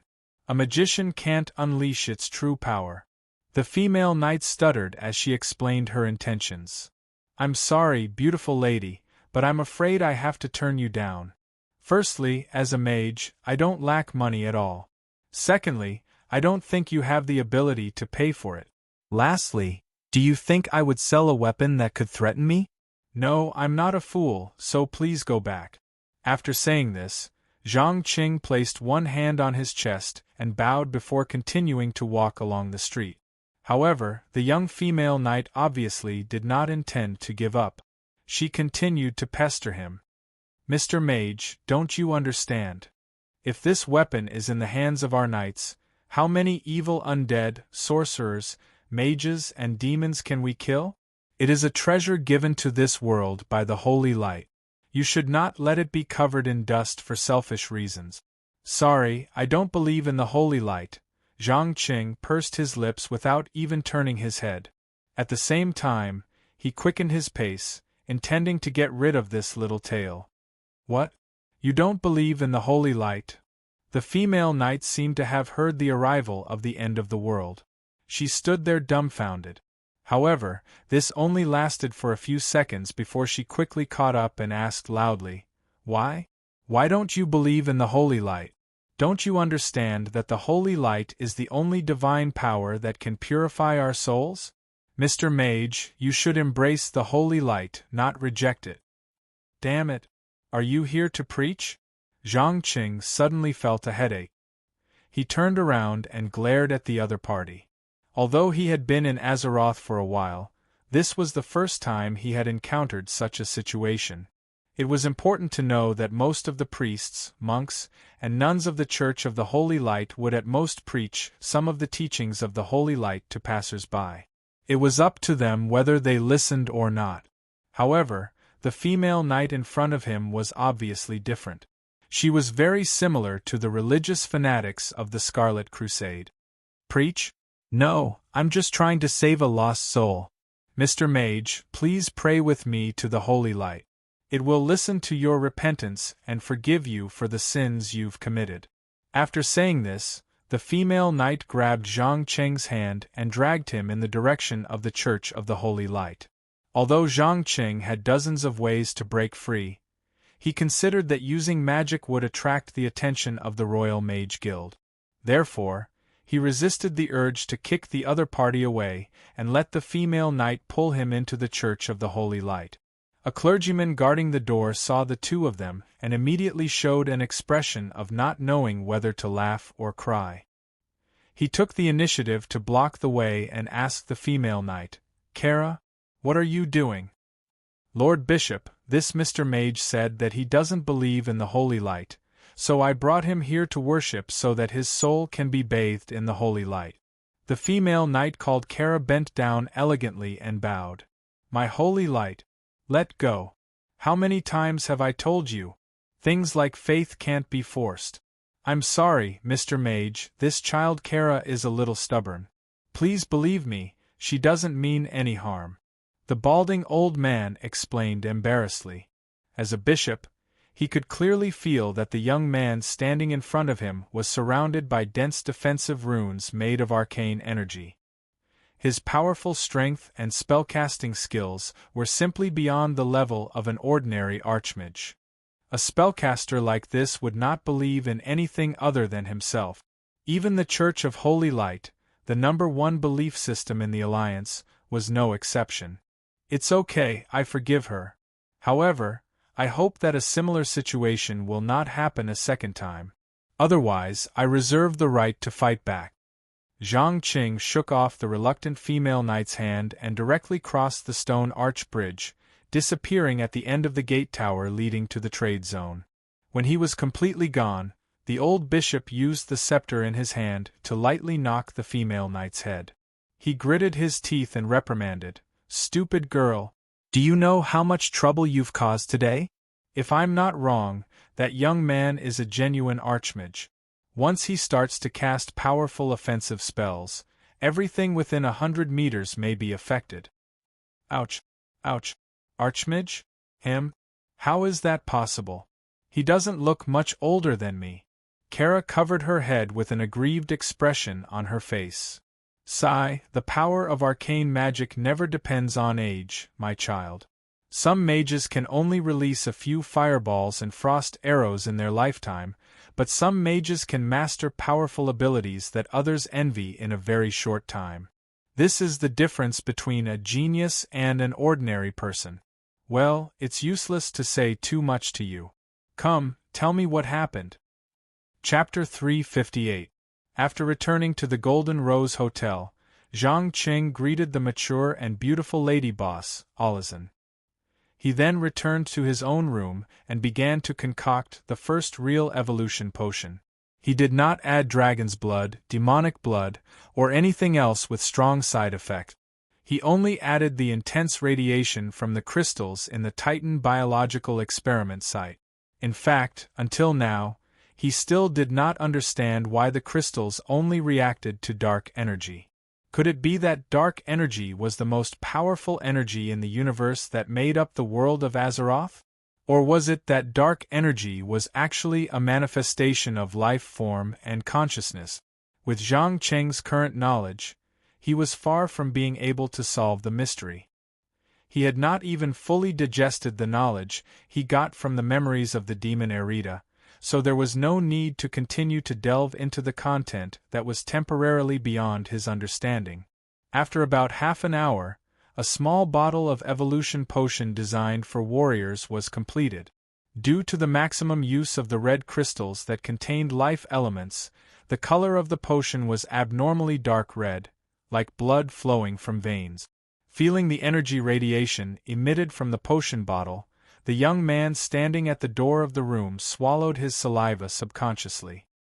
He became unusually nervous, because he knew that this potion bottle was most likely prepared for him. "Simon, I remember not long ago that when the success rate is more than 50%, I will give you a choice. Now the time is right. Come, make your choice. Drink it and become stronger, or give it up and use the traditional way to gain power. You should know that there are not many shortcuts to becoming a powerful warrior. First, you have to put in the effort, and then there will be rewards, Zhang Qing said as he placed the potion bottle in front of the young man. After a period of research, he had basically figured out what kind of power system the so-called rage was.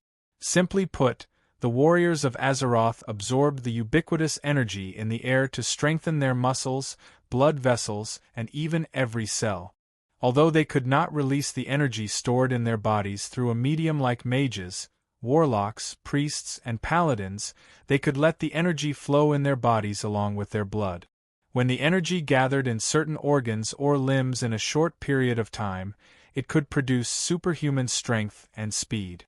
However, due to the lack of control, the warriors could not actively control the energy stored in their bodies.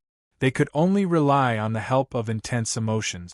For example, the pain after being injured, the splashing of dazzling blood from a weapon, and other external stimuli. Now, what he needed to do was to try and see if he could break the shackles of the passive rage, so that the warrior could be like the Holy Knight and freely manipulate the magic energy stored in his muscles, blood, and cells. Simon clenched his fist tightly as he stared at the evolution potion on the table. After about a minute, he took a deep breath, grabbed the bottle and gulped it down. Then, he said with a serious face, "Master, this is my choice. I want power." He wanted to change the fate of ordinary people, even if the price is pain and death. Zhang Qing nodded with satisfaction. "Great. I like your attitude. Don't worry, I've carefully adjusted the dosage. In theory, it shouldn't exceed the limit of what your body can bear, but it's hard to say for the mental side." As soon as he finished speaking, the young man's body suddenly twitched, and then he fell to the ground with a thud. He kept twitching as if he had epilepsy. In the blink of an eye, some of the more muscular parts of his body began to bulge. Occasionally, the sound of bones cracking could be heard. Some parts of his body were torn apart because of the rapid rupture and reconstruction of his muscles. Bright red blood flowed out from the wounds. No normal person could endure such pain. After clenching his teeth and enduring for less than a minute, Simon finally began to scream loudly. His bloodshot eyes were scarier than a demon's. "Ah! Hold on. Don't let your rationality collapse. Otherwise, even if you survive, you will only become a beast." Zhang Qing sat on the chair and reminded him softly. He had already expected this to happen, so he used arcane runes to isolate the transmission of sound. Otherwise, this crazy scream would have attracted half of the soldiers in Stormwind City. Bang! Bang! Bang! In order to vent the physical pain, the young man began to hit his head against the wall. Unfortunately, no matter how hard he hit, he could not faint. In the end, he could only curl up into a ball and use all his strength to pinch his arm. Even if his nails were deeply embedded in his skin and muscles, he could not feel the slightest bit of pain. Maybe it was a few minutes, maybe it was a few hours. Simon, who was about to go crazy, could not judge how long the drastic changes in his body lasted. Anyway, when the pain gradually faded, he found that his clothes were all torn to pieces. His originally tanned skin had turned into a yellowish-gray rock, and the calluses on his hands from sword practice were nowhere to be found. He did not grow taller. He did not have exaggerated muscles. He did not have the ability to cast spells. Looking at his new body that seemed to have been reborn, he could not help but raise his head and ask, "Master, what is going on?" It seems that the evolution is quite perfect, even far beyond my expectations. Do you think that evolution is to strengthen the body and make the muscles more developed? No, the real evolution is from the inside out. Many times, exaggerated muscles do not mean powerful combat strength. Perhaps this explanation is a little too general, but it doesn't matter. Let us do a little test and you will understand. After saying that, Zhang Qing raised his hand and snapped his fingers. Snap! In an instant, 3 arcane missiles drew an arc in the air and flew towards Simon. Out of his subconscious reaction after being attacked, He immediately exerted force on his feet and jumped back, intending to avoid the arcane missile at the front. But what he did not expect was that this jump was far beyond the usual distance of 2 to 3 meters. With a bang, he hit a dining table 7 or 8 meters away, and then hit the wall behind him. With just a moment of violence, he crushed the hardwood table into pieces. Even the sharpest wooden thorn could not penetrate his slightly weird-colored skin. The other 2 arcane missiles that caught up and hit him in the chest only caused minor damage, neither breaking his ribs nor damaging any of his organs in his chest. Chapter 359. Do you feel it? Your new body? Zhang Qing narrowed his mouth and asked with a faint smile. As an outsider with a deep understanding of Azeroth's history, he undoubtedly knew very well that the so-called humans, dwarves, elves, trolls and other human creatures in this world actually originated from a powerful supernatural force called the Curse of Flesh. The original purpose of the Titan's transformation of this planet was not to protect the life on the planet, but to protect the souls of their own kind inside the planet from being eroded by the ancient gods. What they wanted was not a group of living beings with their own thoughts and desires, but a group of slaves who could strictly follow the rules. Therefore, whether it was the Earth Elves, the Vrykul or the mechanical gnomes, when they were first created, they were all inorganic life forms, such as rocks, metals and so on. But with the advent of the Curse of Flesh, the Earth Elves gradually became troglodytes, dwarves and Vrykul became humans, and the mechanical gnomes became ordinary gnomes. It could be said that without the help of the ancient gods, the whole of Azeroth would now be nothing more than a huge, lifeless prison. The guardians left behind by the Titans strictly followed the pre-established procedures and meticulously monitored the operation of the whole world until the new Titans awakened their self-consciousness. But unfortunately, their plan failed. Just like the line in the movie Jurassic Park, life will always find its own way out. Under the effect of the Curse of Flesh, all kinds of intelligent life began to survive, reproduce and grow in Azeroth, creating one glorious civilization after another. Even the exiled elemental lords could escape the prison that imprisoned them through a series of methods. Not only did the Titans' selfishness not have much of an effect, but they also provided the ancient gods with countless targets to tempt. For example, the famous Deathwing Nesario, or the fall of countless green dragons and druids in the Erosion Emerald Dream. To put it bluntly, these Titan creations called Guardians were simply too weak in front of the ancient gods. They were corrupted, and depraved. There weren't many normal ones left at the moment. Of course, from the point of view of life evolution, humans affected by the Curse of Flesh did indeed degenerate. There was neither eternal life nor a body that would never fall ill.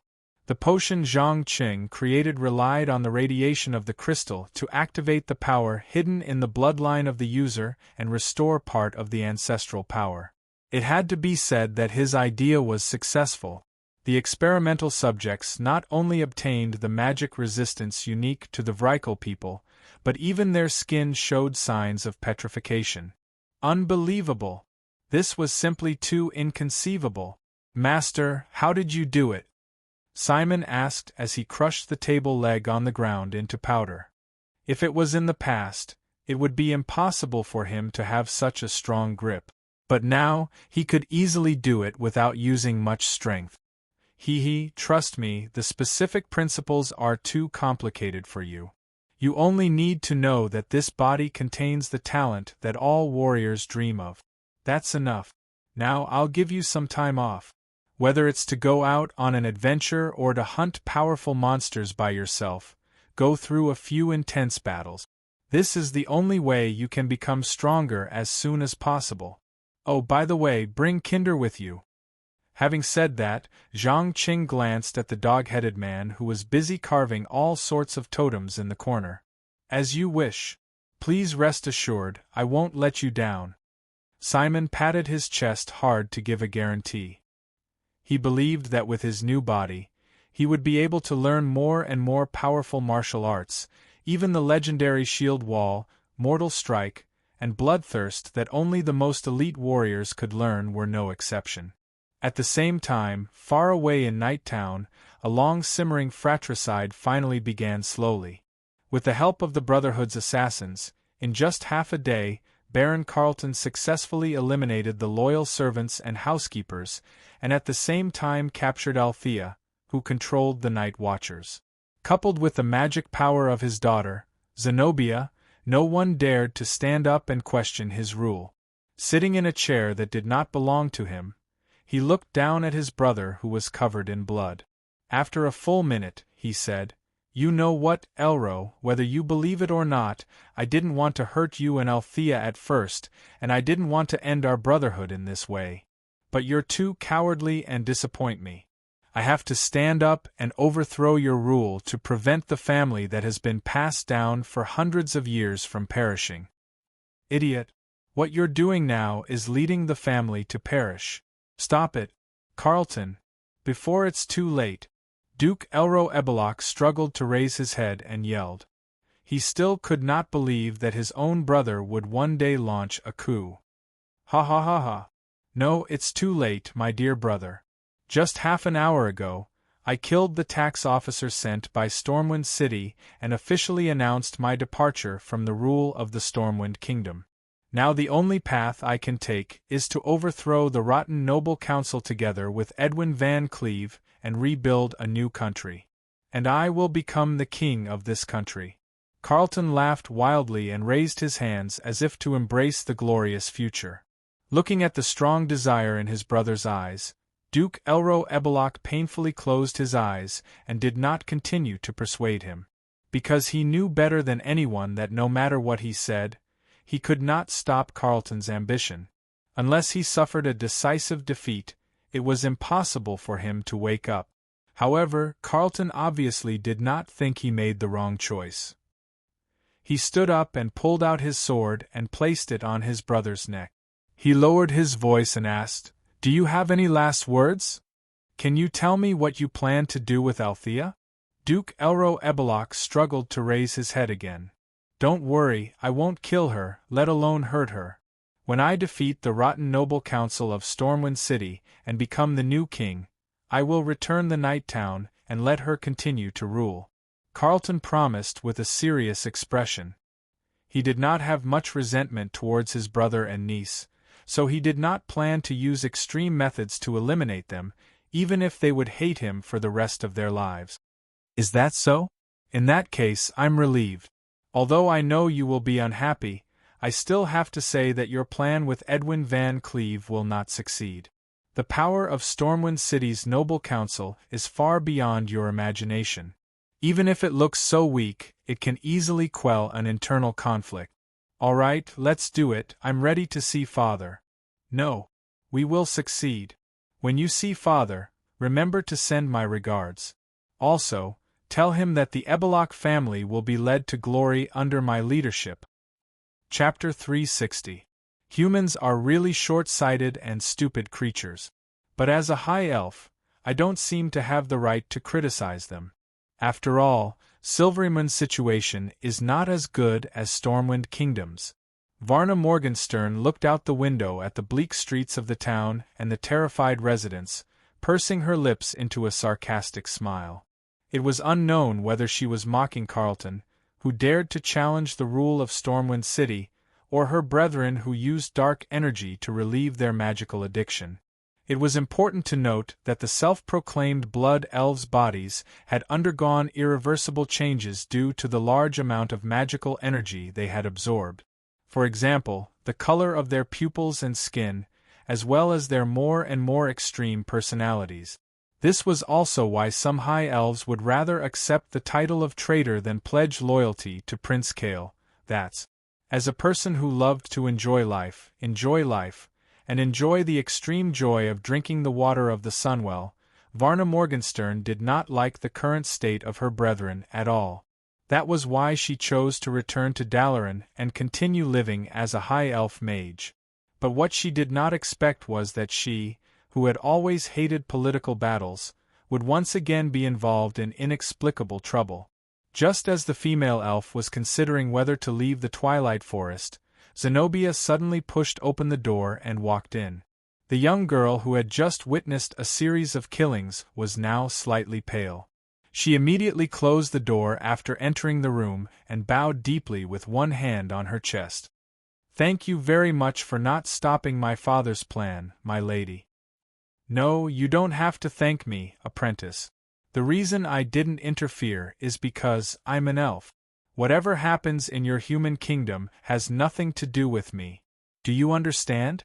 Varna Morgenstern explained without turning her head. "Understood. Also, I just got a piece of news from the dead tax officer. The missing master seems to have appeared in Stormwind City not long ago." After confirming Varna's attitude, Zenobia quickly changed the topic. After all, the reason why the female elf stayed in the night town was to look for Zhang Qing, who had gone missing in Raven Ridge. Now that there was news that he had returned safely to Stormwind City, there was naturally no need for her to stay in this eerie place. No matter what, Dalaran was now a member of the Alliance, and the Defias Brotherhood and Carlton, who had started the rebellion, were enemies of the Alliance. Really? Varna Chinga's eyes glowed as she licked her lips subconsciously. She would never forget that passionate night and the joy of tasting the water of the Well of Eternity again. Zenobia nodded lightly. "Yes. It's said that the owner lives in the Golden Rose Inn. It's not hard to find him." "Very good. Looks like I don't have to stay here and continue to get moldy. Also, do you want to come with me? I believe that with your intelligence, you should know that this kind of rebellion will soon be suppressed, right?" Varna Morgenstern asked meaningfully. "Yes, ma'am, I know. But I'm sorry I have to stay. He's my father, and I have to make sure he survives if he fails." Zenobia revealed a smile that was uglier than crying. "What a pitiful little fellow.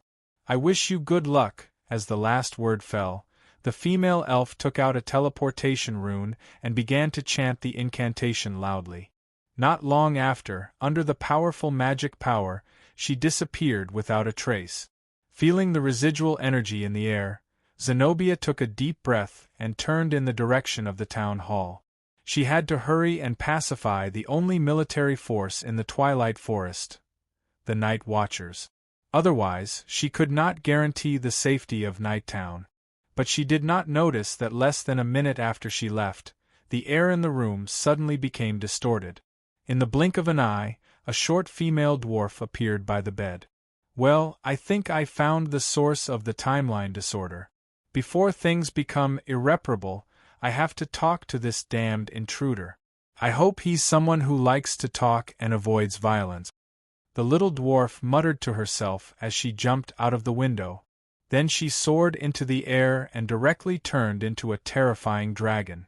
She had golden scales that shone like gold, strong wings, a thick tail, sharp claws, and deadly horns. There was no doubt that this was a typical adult bronze dragon. And because of the distortion of time, no one in the town had discovered her existence.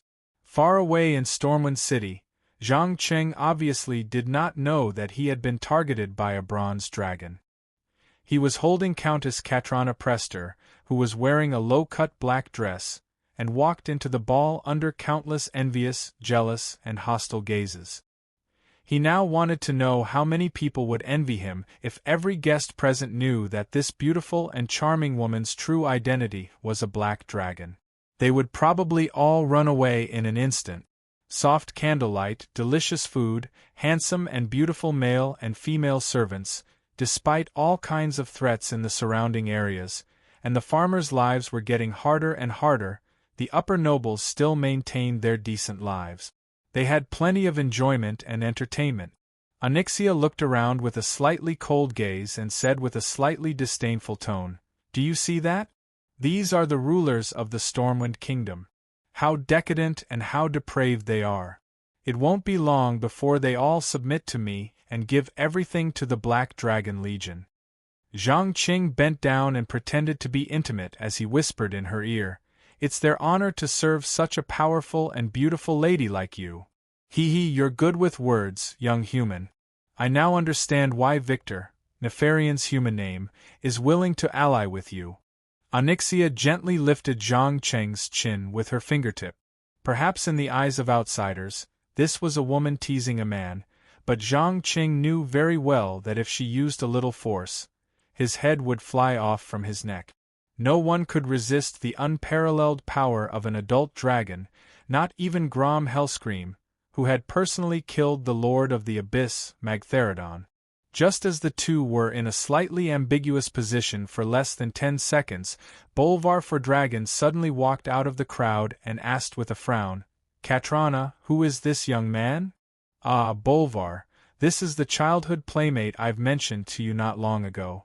Don't be fooled by his young age, he's already a powerful spellcaster," Onyxia introduced in a rather excited voice. As a master of intrigue, she had noticed Bolvar for Dragon from the moment she entered the room, and had made all sorts of intimate gestures, in order to provoke the jealousy of Bolvar for Dragon. Chapter 361. A powerful spellcaster? Bolvar for Dragon looked at his rival in love from head to toe. His eyes were filled with undisguised provocation. In his eyes, Brendel was at most a pretty boy, who relied on his looks and glib tongue to please women. He was not comparable to the most powerful paladin in the Stormwind Kingdom. Seeing this, Zhang Qing could not help but smile playfully.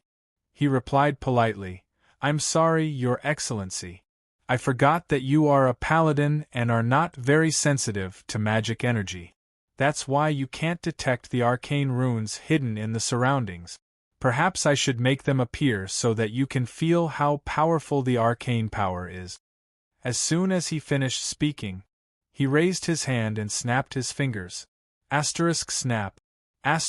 Instantly. With his body as the center, countless mysterious runes formed by arcane energy appeared in the cylindrical space within a 1-meter radius. These runes were so dense that they kept flashing with a beautiful violet light. Even people who did not know anything about magic could vaguely feel the huge power contained within. As for the members of the Royal Mage Guild, they had already opened their eyes wide and were concentrating on the runes that they had never seen before. After all, the High Elves had taught humans magic for thousands of years. Countless mages had almost completely grasped the arcane runes system. It was difficult to find any new research direction. But today, a young man who was supposed to be struggling in his apprenticeship stage suddenly showed a set of strange runes that were very different from the original arcane runes. How could they not be excited? Especially when he used the arcane energy to construct runes to form a large range of protection and trigger spells. It was like a bolt from the blue, and it gave them new inspiration and research direction. Even though Bolvar for Dragon did not know much about magic, his sharp intuition told him that these runes were full of danger. He subconsciously took a step back. But soon, driven by his pride or his subconscious desire to embarrass himself in front of the woman he loved, he took a step forward and released the surging power of holy light in his body. Buzz. When the two completely different energies collided, a strange sound began to reverberate in the air. In the blink of an eye, ripples of energy quickly spread to the surroundings.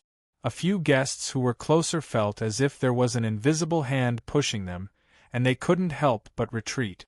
When Zhang Qing stepped into the rune defense circle, he suddenly smiled. He raised his right hand and gently touched one of the runes. In the next second, boom! The arcane runes that had been still suddenly started to spin at a high speed. At the same time, they expanded rapidly. The intense energy released not only flipped over a large number of tables and chairs, but also pushed Prince Regent more than 10 meters away. Because he used too much strength in his feet, he even crushed the hard marble floor and plowed out 2 6 to 7 centimeters deep trenches. Right now, everyone could clearly see an absolute energy defensive circle formed with the spellcaster at the center. From front to back, from left to right, from the sky to the ground, there was not a single gap. The shining arcane runes were like the most loyal guardians, protecting the safety of the spellcaster. Without a doubt, this was one of the precious knowledge that Zhang Qing had learned in the dream. It was also the result of 25,000 years of Erida's wisdom.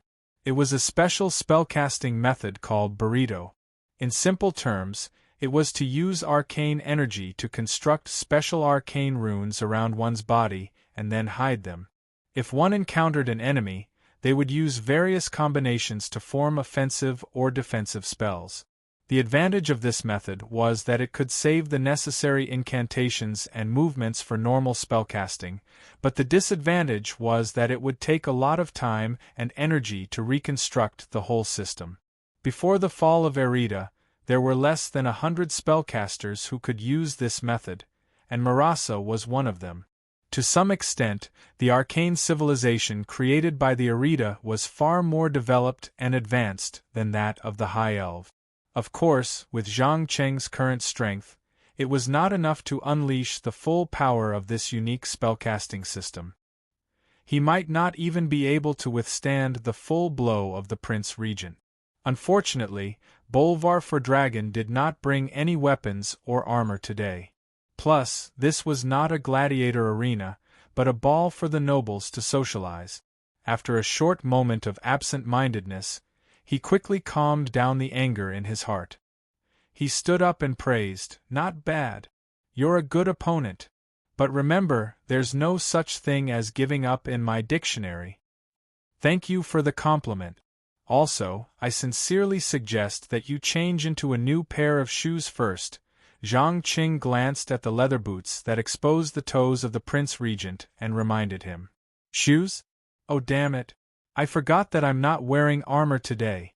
Bolvar for Dragon complained in annoyance and quickly disappeared from the banquet hall. Looking at the back of the Prince Regent, Zhang Qing immediately lowered his voice and said to the Countess beside him, "It seems that your plan to make the Duke jealous didn't succeed. To be more precise, you probably chose the wrong person." "Chose the wrong person? What do you mean?" The Princess of the Black Dragon frowned subconsciously. The reason was simple. Things did not turn out as she expected, where the two men were jealous of her, and it would be best if they could fight. But the reality was that, after a confrontation, Bolvar for Dragon quickly controlled his emotions. Not only did he not show any jealousy, but he also inexplicably admired his rival in love. It's very simple. There are always a few people in this world who can be called heroes. They have a will stronger than steel and a soul purer than diamonds. They may be affected by negative emotions, but they will never indulge in them. Bolvar for Dragon is one of them. Please believe me, the moment he knows your true identity, no matter how madly he loved you, he will not hesitate to raise his sword in his hand. After saying this, Zhang Qing took the Princess of the Black Dragon's hand and took her to the dance floor. They danced to the pleasant music. In fact, it was not too surprising that the Prince Regent did not fall into Onyxia's elaborate trap.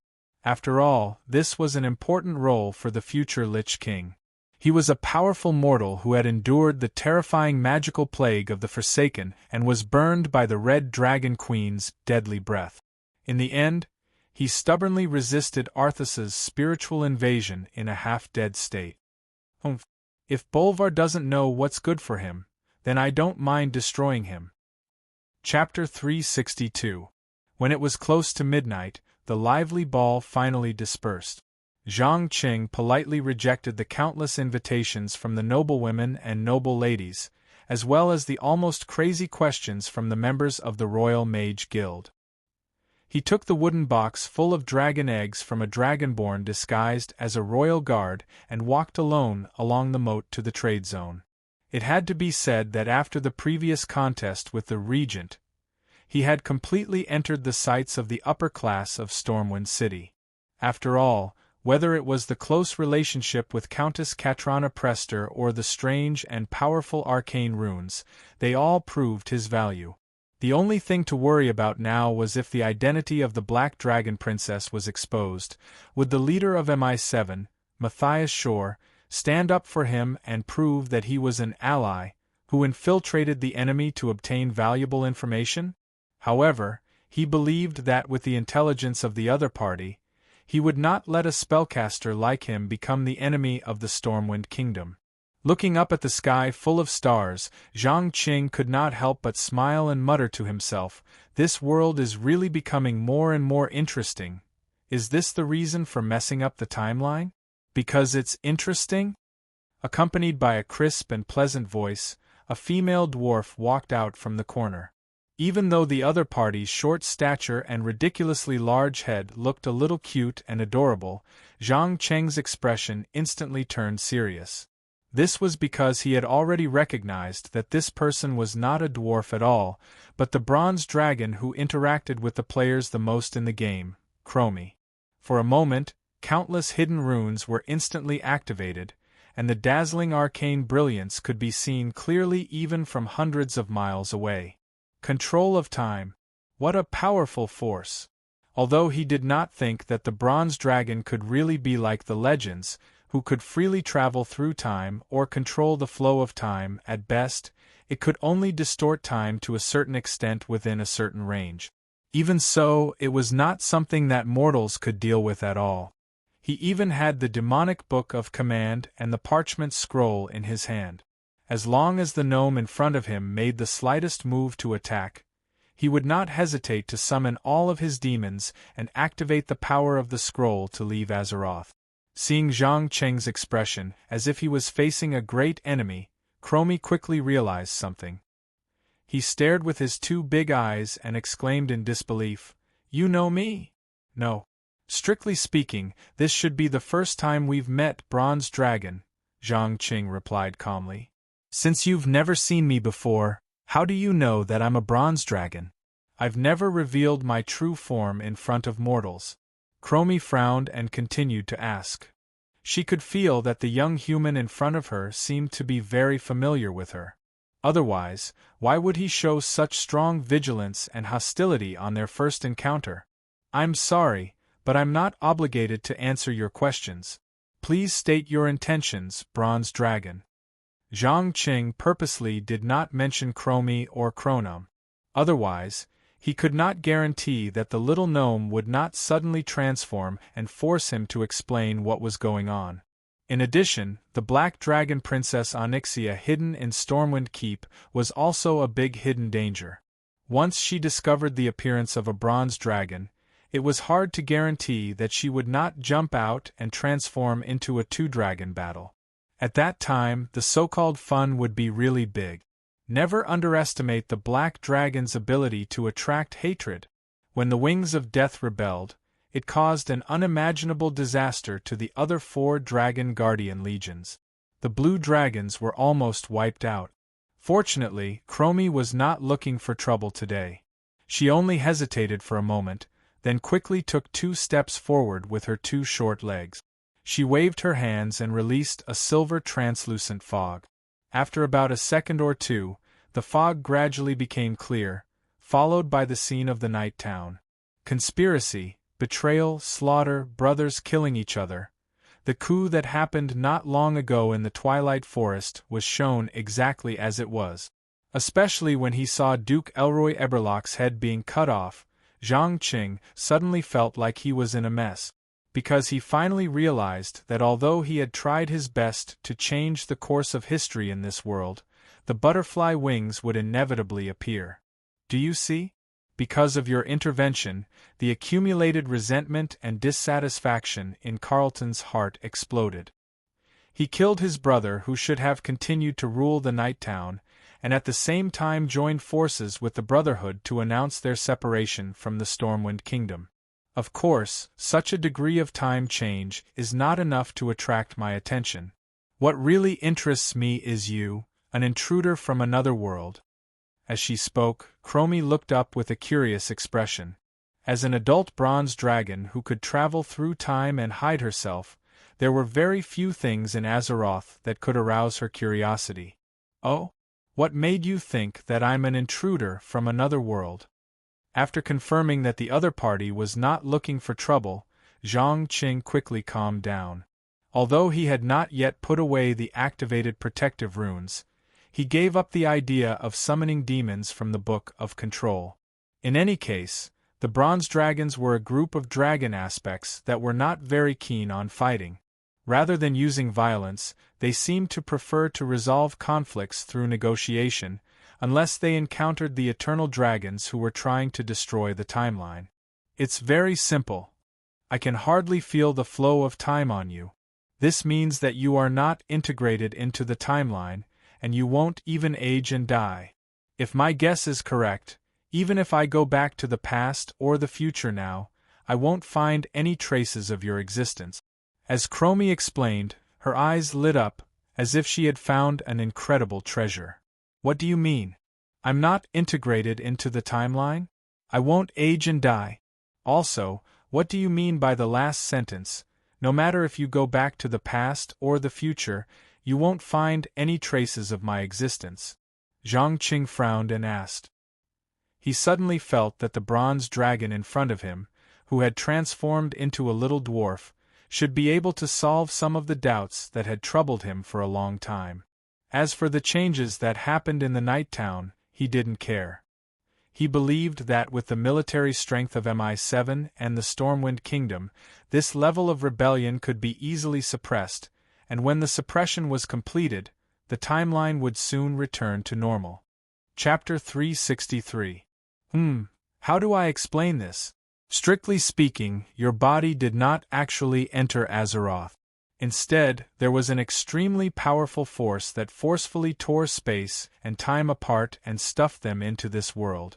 To give an example that is easy to understand, the world is like a huge flat painting, and you, the person in the painting, are cut out of one painting and placed in another. So for you, only the cut-out part is coherent and has a continuation of time.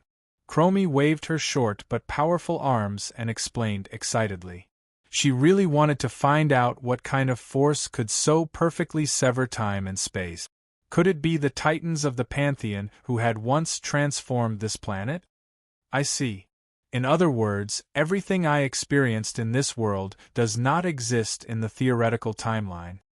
Zhang Cheng's face showed an expression of sudden realization. As a person who liked to think, he had always thought that the weeks and months he spent in other worlds were only a few minutes and a few days on Earth. This was because the flow of time between worlds was different. But now it seemed that it was not a problem with the flow of time at all. Instead, when the cutout time flowed out, the time around his body had already been frozen. It was no wonder that every time he squeezed through a huge crack in space, there would always be a strong sense of estrangement. It was not a feeling at all, it was really not integrated. Chromie nodded seriously. That's right. In fact, time is not a coherent line like many people think. On the contrary, it is made up of countless relatively independent stages. The important events that connect each stage are called time node. Once these nodes are destroyed, it means that the future will change. The duty of bronze dragons is to guard one important time node after another and prevent them from being destroyed. However, your actions have not yet affected the time nodes, so as long as you promise to solve these problems, I will not pursue your responsibility. Solve? How? Hearing that she did not intend to pursue the butterfly effect that he had caused, Zhang Qing could not help but secretly sigh in relief. He then asked with great interest. No matter what, bronze dragons were the most mysterious of the dragon aspects. At the same time, they were also the ones that appeared the least in front of mortals. Even the famous son of the Black Dragon King, Nefarian, had only killed a young bronze dragon. Hence, he was very curious about how much the bronze dragon could distort time.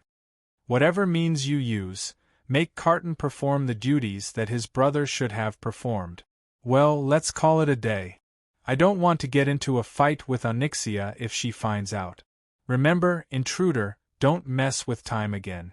I'll be watching you. After saying this, Chromie suddenly disappeared without any warning, as if he had never appeared. Less than a second after she left, everything around her that was originally still suddenly came to life. Whether it was the sound of flowing water from the moat or the hooting of the owls at night, all of them once again echoed in the sky above Midnight Storm City. There was no doubt that this powerful bronze dragon had caused the time in this area to temporarily slow down or stop. After staring at the place where the little dwarf had disappeared for a full 5 minutes, Zhang Qing pursed his lips and sighed. Control of time. What a cheat-like ability. Unfortunately, there are too many flaws, however. Through this encounter, he realized that the bronze dragon's control over time wasn't as powerful as it appeared in the game. At the very least, it was useless against an outsider like him who was surrounded by the remnants of time and space from another world. It was clear that the power of time that the Titans had bestowed was not actually real time. It was a disguised management authority that had certain limitations. For example, even the Bronze Dragon King, Nozdormu, was unable to travel back in time to the time before the Titans had transformed Azeroth. He was also unable to change the various rules set by the Pantheon. To put it simply, the so-called dragon aspects were at best a watchdog raised by the Titans. Perhaps the Black Dragon King, Nefarian, had noticed this, so he took the initiative to enter the embrace of the ancient gods, eager to destroy the entire world. Zhang Qing didn't like the Pantheon Titans who were noble, supreme, and godlike in the game setting at all. To be precise, in his eyes, these high-level life forms were just a group of bastards who relied on their own strength to do whatever they wanted. They forcefully transferred their will to the universe where Azeroth was located. Those who obeyed them were righteous, and those who disobeyed them were evil. They needed to be completely wiped out from the body to the soul. Those who could not be wiped out were imprisoned in a prison. It was the logic of a bandit. Of course, whether it was the dragon aspects or the Titans that had awakened from the planet, they were far from what he could deal with. As a mortal, Zhang Qing was very clear about the power he held. He neither overestimated nor belittled it. Just as he was thinking about how to solve the problem in Night Town, the originally calm parchment suddenly flashed with a golden light, followed by a terrifying spatial rift that appeared out of thin air. Before he could react to what had happened, his whole body was sucked into the endless darkness. Out of his subconscious reaction, he took advantage of the fact that the rift had not closed and summoned all the demons from the demonic tome of control. He allowed them to be torn to pieces by the terrifying spatial rift, and their souls returned to the demonic tome. When his vision returned to normal, he was surprised to find that he had returned to the basement of the villa in Brooklyn, New York. At the same time, a line of small words appeared on the parchment. Trial, seize the fragment world. If you succeed, you will open the door to the first floor of the Tower of Time. If you fail, you will seize all power and await death. Trial? It's finally here. Zhang Qing narrowed his eyes and muttered to himself. That's right. The real trial is here. Don't take any chances. You can only succeed and not fail. Please believe me, you don't want to know how miserable the consequences of failure are. The demon sword, Soul Catcher, who had not spoken for a long time, reminded him. Don't worry, I have prepared enough trump cards. Tell me, if I pass the trial, what will happen next? As Zhang Qing sorted out his gains, he raised his head and glanced at the electronic clock with the date on the wall. Unsurprisingly, only about 10 minutes had passed. Even the tea in the pot was still warm. Chapter 364. The weather in New York at the end of September was cool and dry. During the day, the temperature would not exceed 24 degrees Celsius, and at night, it would drop to 8 degrees Celsius above zero. Although many young beauties still wore various sexy low-cut shirts, t-shirts, miniskirts, and hot pants for the sake of beauty, more ordinary people had already changed into long-sleeved clothes early, preparing to welcome the arrival of winter. However, as the car slowly drove into Greenwood Cemetery, the atmosphere suddenly became solemn. Men, women, old people, and children all wore almost uniform black suits. As the resting place of countless elites in the political, business, and artistic fields, this place not only had beautiful scenery, but also had a long history. In a report that once appeared in the New York Times, the life ideal of New York residents was to live on Fifth Avenue, live in Central Park, and sleep with their father in Greenwood. But perhaps no one would have thought that the original reason for the establishment of Greenwood Cemetery was to protect the powerful lords and councillors who had died, to prevent their bodies from being awakened and used by evil demon worshippers or necromancers. Later, some businessmen and politicians who served the underground world gradually learned that this cemetery was protected by powerful supernatural forces, so they chose to use this place as a cemetery for themselves and their descendants. Feeling the mysterious energy in the surrounding air, Zhang Qing raised his hand to signal the Pullman to stop the car. He then pushed open the door and joined the long line. As today was the day of Counselor Miles's funeral, many residents of New York's underground world came. On the one hand, they wanted to witness the burial of this powerful figure with their own eyes. On the other hand, they wanted to inquire about the fragment world, because it was said that the special envoy from Europe would also appear at the funeral today. Melancholy, silence, silence. The residents of the underground world, who had long been accustomed to death, were completely different from the other ordinary people in the cemetery. They neither talked nor showed the slightest sadness. They just walked along the path to the designated hall.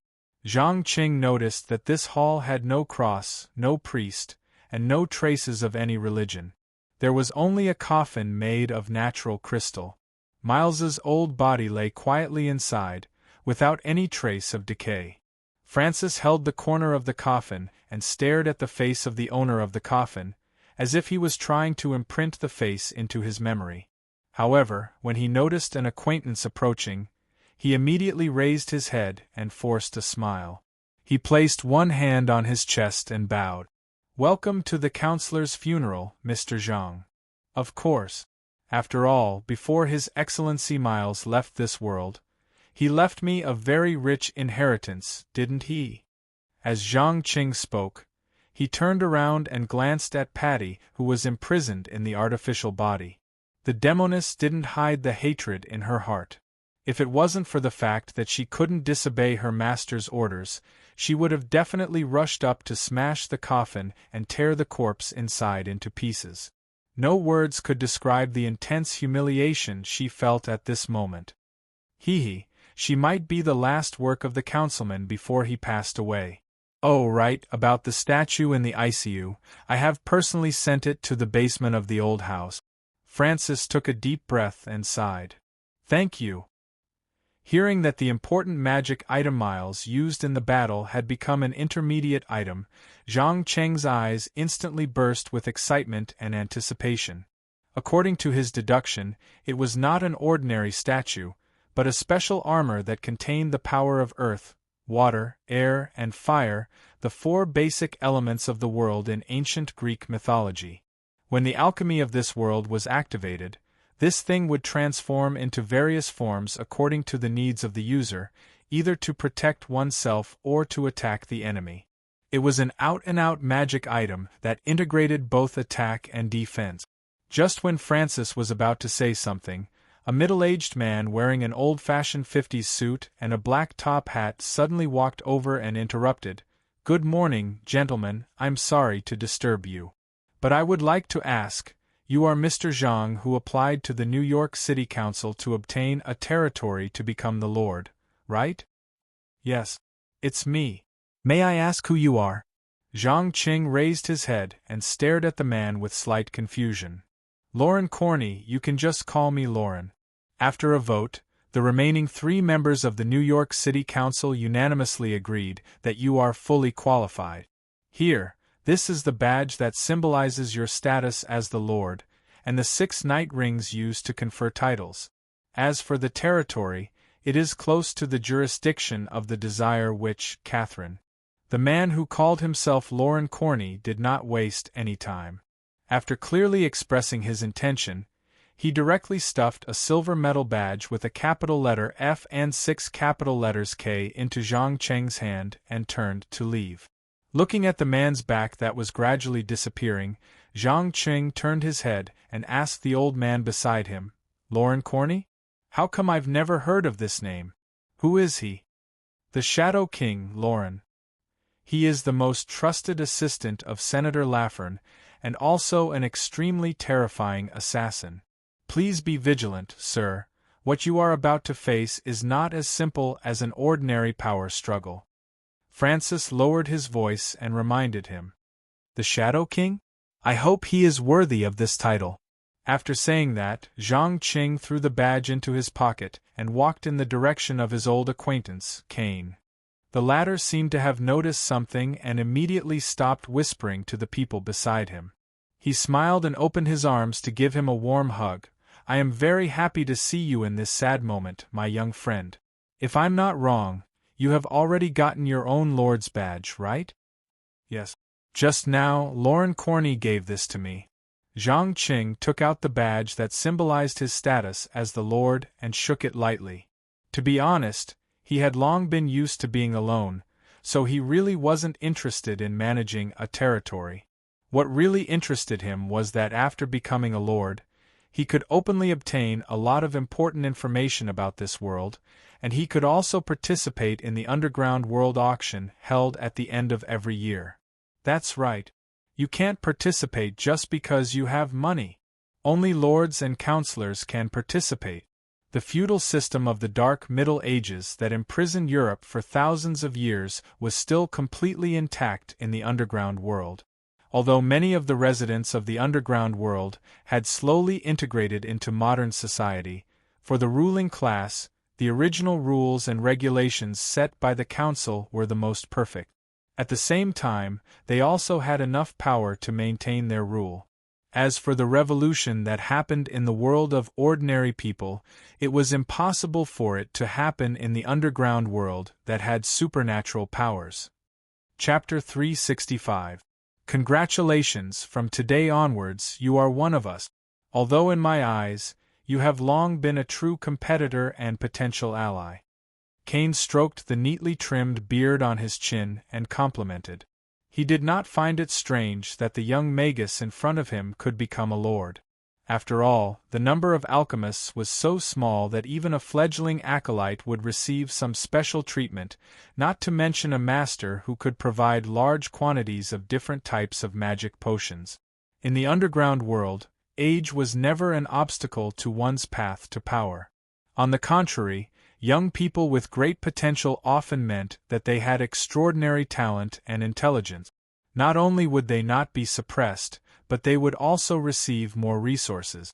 Especially those ancient families with hundreds or even thousands of years of history, they would often take in new blood through marriage every once in a while to ensure that they were always at the top of the food chain, or even at the top.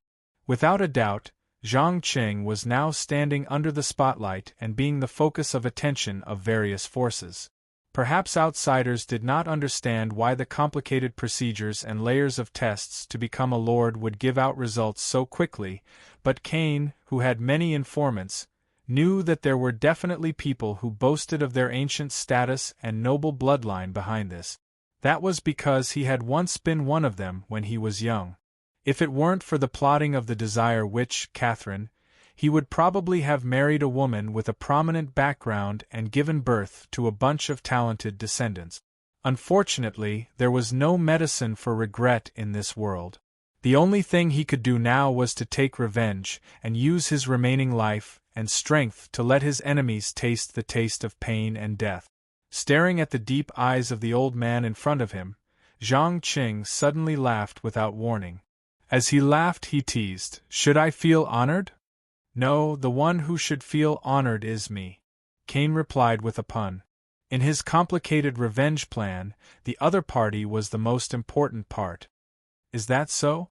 Then I will look forward to your next performance. By the way, regarding the matter you asked me to do when we first met, I have already settled it. Here, this is the sample. I will send the price and the required materials to you shortly." After saying that, Zhang Qing took out a small bottle of crystal-clear sand that did not contain any impurities. "You succeeded so quickly?" Cain's face showed undisguised surprise. He hurriedly took the bottle and poured a little into his palm. In an instant, an indescribable feeling welled up in his heart. He carefully injected a portion of his energy into the medium through his skin. Soon, these 5-colored transparent particles floated up, forming strange supernatural phenomena such as flames, ice, flowing water, stones, and small tornadoes. After a full 30 seconds, these abnormal phenomena slowly subsided. Kane, on the other hand, froze on the spot for about 2 to 3 minutes as if he was possessed.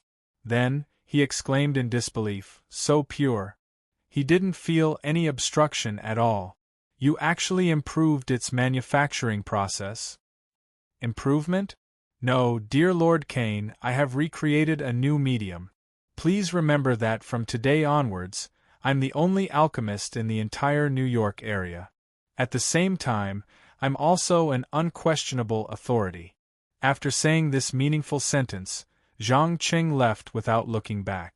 He didn't even know what these lords were discussing. He didn't even have the interest to ask for their names. Ever since the parchment gave him the content of the trial, he immediately understood one thing. His relationship with all the lords of Brooklyn was hostile.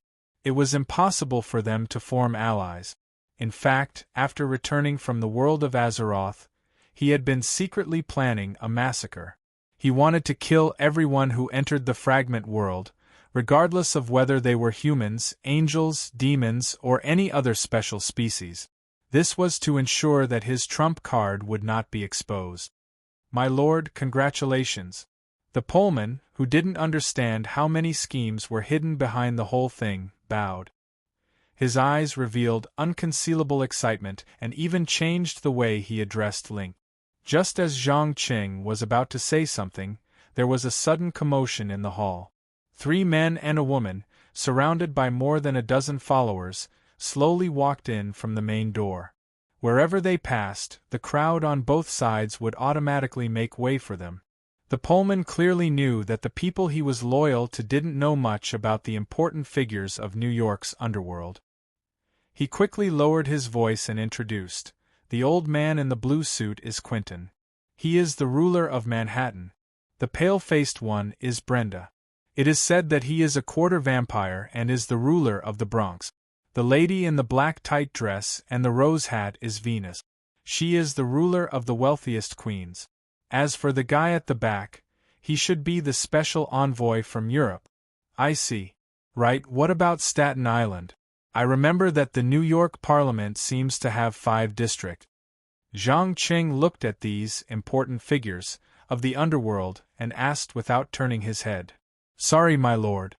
Senator Adelaide of Staten Island is very mysterious. He probably stopped asking about anything more than 10 years ago. Some people think he is missing and some think he is dead. However, the Parliament seems to know the inside story and never announced his death." The Pullman's tone was full of uncertainty. Even he didn't know the exact situation of the senator. However, considering that he was only a lowly cleaner, it was not easy for him to know so much. Zhang Qing didn't make things difficult for his subordinates and didn't continue to ask. He sat on the bench and waited to see what important news the other party had to announce. Unfortunately, before these guys could walk to the podium, the Witch of Desire Catherine silently came to his side. She put her black lace-gloved right hand into the inner pocket of his suit and stuffed a note inside. She then whispered in his ear, "Dear Zhang, how is it? My previous prediction was correct, right? Be careful, the people in the Parliament don't have good intentions. Only by allying with me can you make the right choice. Don't worry, my lady. Let us first listen to the announcement of the senator and the special envoy. Don't forget, you have done a lot of little things against me in private." Zhang Qing responded without batting an eyelid. He then took out the note from his pocket and glanced at it. He raised the corner of his mouth and revealed a playful expression. Chapter 366. An abandoned castle on the outskirts of the capital of Albania? So, you know the situation inside? After Zhang Qing read the contents of the note, he immediately probed without batting an eyelid. It should be known that the fragment world was a brand new space formed by the collision, fragmentation, and mixing of 3 different worlds, heaven, hell, and earth. Therefore, according to the number of fragments absorbed from each world, it would present different features of the landscape. Some were close to hell, with red magma and volcanoes everywhere. Some were close to heaven, with incredible holy brilliance everywhere. Some were like Earth, which had not been destroyed by modern civilization, with mountains, water, forests, lakes, and oceans. In short, the fragment world had no fixed size, let alone a constant shape. Each had its own unique ecosystem, and it could even reproduce brand new life forms and civilizations. Before a comprehensive investigation was completed, no one would know how big a fragment world was, whether it was like a villa, an island, or an entire continent. Generally speaking, whoever could obtain more information would have the upper hand in the process of seizing the fragment world. Catherine pursed her lips and stretched out a finger with a faint smile. She shook it gently. No, dear, before you become an ally, I won't tell you too much information. Also, don't get too close to Cain, or I'll be jealous. I believe you should know that once a woman's jealousy starts to make trouble, what terrible things can they do, right? Of course, madam. I assure you that the relationship with Overlord Cain is limited to normal transactions. Other than that, there won't be any further cooperation. After saying that, a red flame suddenly burst out of Zhang Cheng's palm and completely engulfed the note. In the blink of an eye, it turned into a pile of black dust and scattered with the wind. At the same time, the 3 men and 1 woman on the podium gathered together and whispered a few words. Soon, Senator Venus, who ruled Queens, took the initiative to take 2 steps forward and exchanged a look with Francis, who was guarding the coffin. Then, he coughed hard. Cough. Silence. Ladies and gentlemen, residents from New York's underground world. Today, with a sad and heavy heart, we are here to bid farewell to Senator Miles from Brooklyn. We wish his soul can have eternal peace after death. It had to be said that this woman, who was wearing a black dress and a bright red rose hat, looked about 30 years old and had a powerful aura. She controlled the atmosphere of the funeral scene with just one sentence. Especially her pair of gray pupils. Every time she swept across the hall, it would make people's brains tingle like needles, as if something had invaded their spiritual world. There was no doubt that this was a very rare and powerful ability. It was said that when she was fighting, she could often control the enemy with a look, and then force the enemy to turn around and attack their comrade. During the whole process, the controlled would always remain conscious, watching their companions and relatives die one by one. That intense stimulation was even more painful than death. Therefore, her enemy had either committed suicide out of extreme guilt, or had completely turned into a lunatic and was locked up in a prison set up by the council. Zhang Cheng, who was sitting on the bench, silently observed the targets that might pose a threat to him. He did not care about the monotonous and boring eulogy at all. After an unknown amount of time, maybe 10 minutes, maybe half an hour, after the 3 counselors had delivered a boring speech, Francis lifted the coffin of his master and put it into the prepared grave. Then, he used a powerful spell to seal the entrance, ending this nondescript funeral. But the interesting thing was that although the funeral was over, none of the people present chose to leave. They still stood there and watched the special envoy from Europe. Needless to say, they were eager to get the location of the fragment world entrance and as much relevant information as possible. Counselor Brenda, who claimed to have a quarter of vampire blood, was the first to notice this. A sneer flashed in his eyes, and he stretched out his hands and announced loudly, "The North American Supreme Council has granted amnesty. This time, there will be some changes in the rules of this war game. Whoever can seize the ownership of the fragment world will be eligible to become a counselor of New York's secondary council, whether he is the Lord of Brooklyn or not." What? Damn it! How can this be? It's not fair. Isn't this a disguised way to encourage the lords of other regions to join in? For a while, many guys with the title of lord began to complain. Some of the more timid ones even had the idea of withdrawing. Hearing the chaos below the stage, Brenda immediately raised his fist and smashed the hardwood podium with a bang. he roared with a gloomy face. "Shut up! This is an order signed by Counselor Laffern of the North American Supreme Council. It was conveyed by his most trusted assistant, Lord of Shadows Lauren Corney. Do any of you have any objections?" In an instant, the originally chaotic scene suddenly became quiet.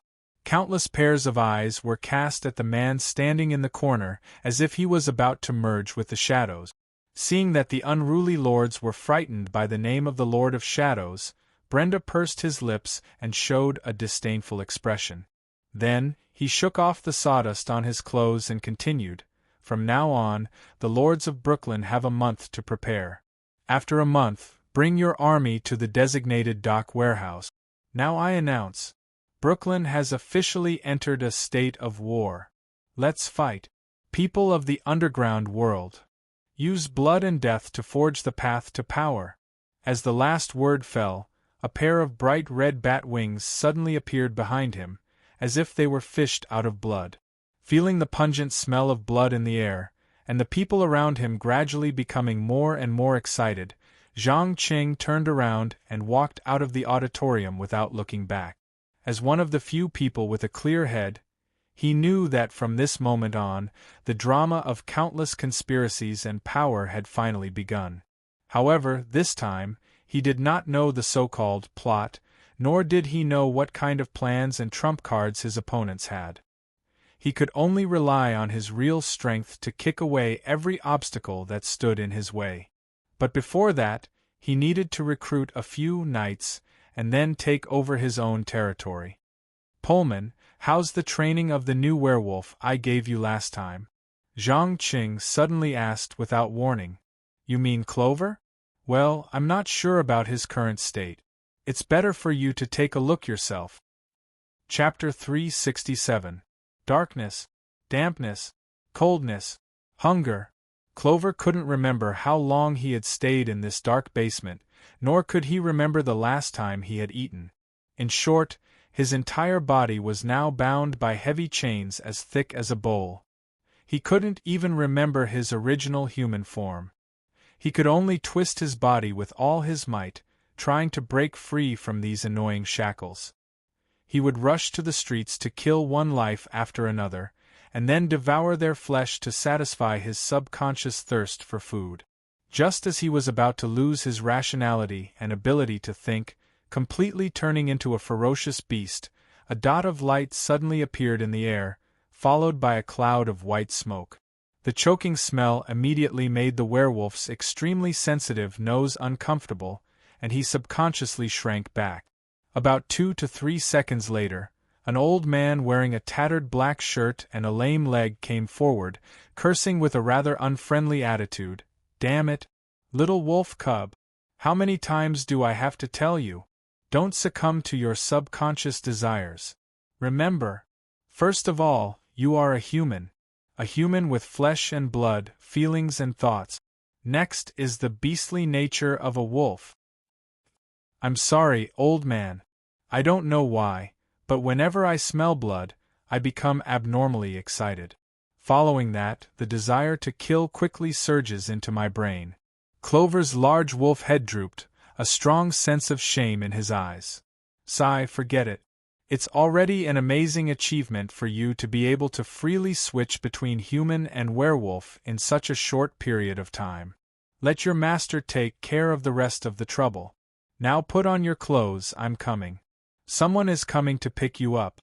After saying that, the old man took a deep puff of his cigarette, and casually threw the clothes, pants, socks and shoes in his arms on the ground. The appearance of the clothes seemed to have allowed Clover to smell the scent of the civilized world once more. The muscles all over his body began to twitch. In the blink of an eye, he turned from a monster covered in thick gray hair into a naked, handsome young man. After putting on his clothes as quickly as possible, he followed his teacher out of the dark underground prison, and came to a small shop that specialized in selling all kinds of old-fashioned firearms and ammunition. He didn't know if it was because he had been underground for too long or because werewolves didn't like sunlight, but when a ray of sunlight shone into his eyes, he immediately felt very uncomfortable.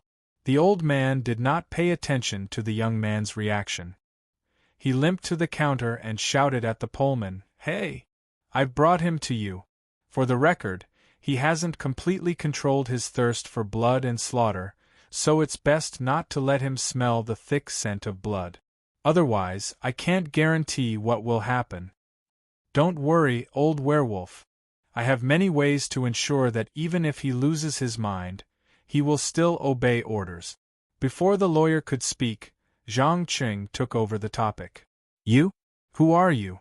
The old man frowned. "Mind your manners, old cripple. This is Mr. Zhang, the lord appointed by the Supreme Council of North America." The Pullman quickly stood up and explained. Although his tone was very strict, he was actually telling the other party that he couldn't afford to offend this young man. "It turns out that you're a lord." The crippled old man raised his eyebrows in an exaggerated manner. There was no trace of respect at all. Instead, there was a hint of sarcasm. Zhang Qing ignored the other party's sarcastic attitude and directly asked the young man who stood motionless, "Clover, are you ready to serve me?" "Yes, master, I can't wait to leave this damn place." Clover raised his hand to block the sunlight coming in from the window and gave an affirmative answer without thinking. No one wanted to stay in a dark basement all day, and no one wanted to be tied up in chains, even if the purpose was to control the manic beast in their heart. "Great. It just so happens that I have a gift for you. But it's a little dangerous, so the choice is in your hands. You can choose to accept this gift and gain power from it, or you can reject it and continue to be a pathetic chess piece." After that, Zhang Qing took out a small bottle of potion that exuded a strong dark aura from his suit pants pocket. The werewolf called Old Cripple seemed to have felt something. His pupils suddenly contracted, and he asked with a serious face, "Are you crazy? You're letting a newborn werewolf consume such a terrifying thing." "I'm sorry, but I don't need you to care about my business." Zhang Qing glanced at him with disdain, and continued to look at the young man standing not far away. This potion was nothing but a powerful magic potion created with the help of the Book of Aragel's research notes, and Wergen's blood. If a normal person drank it, their blood vessels would instantly burst from the magic energy. But if a werewolf drank it, they would become stronger and fiercer than their own kind. In fact, through his research, he already knew that the so-called Wergen's blood was actually a mutation caused by the night elves receiving the power of the demigod wolf Goldrin. It wasn't a curse at all. These druids couldn't control the wild power in their blood, so their rationality was quickly devoured and they became a group of monsters completely subservient to their instincts. Just like the druids of the Claw who had become beasts for too long, they had lost their sense of self. The only difference was that Aragel had used the knowledge recorded in the Book of to contaminate the blood of the demigod wolf Goldrin with inferior shadow energy, resulting in the strange werewolf curse. Now, Zhang Qing had once again extracted this pure and wild demigod's blood and injected it with the powerful shadow energy. Together with the evolving potion that he had successfully developed not long ago, it was enough to give the newborn werewolf unimaginably terrifying power. As for whether he would lose his rationality, there was no need to worry. As long as he wore the collar modified from Aragel's magic shackles, even if he really became a beast, he would obey orders like a domesticated dog. Clover took the potion with trembling hands, his heart full of struggle. After a full 5 minutes, he took a deep breath, pulled out the cork, and drank the black liquid. The next second, accompanied by a heart-wrenching howl, his body began to swell and grow silver-white hair.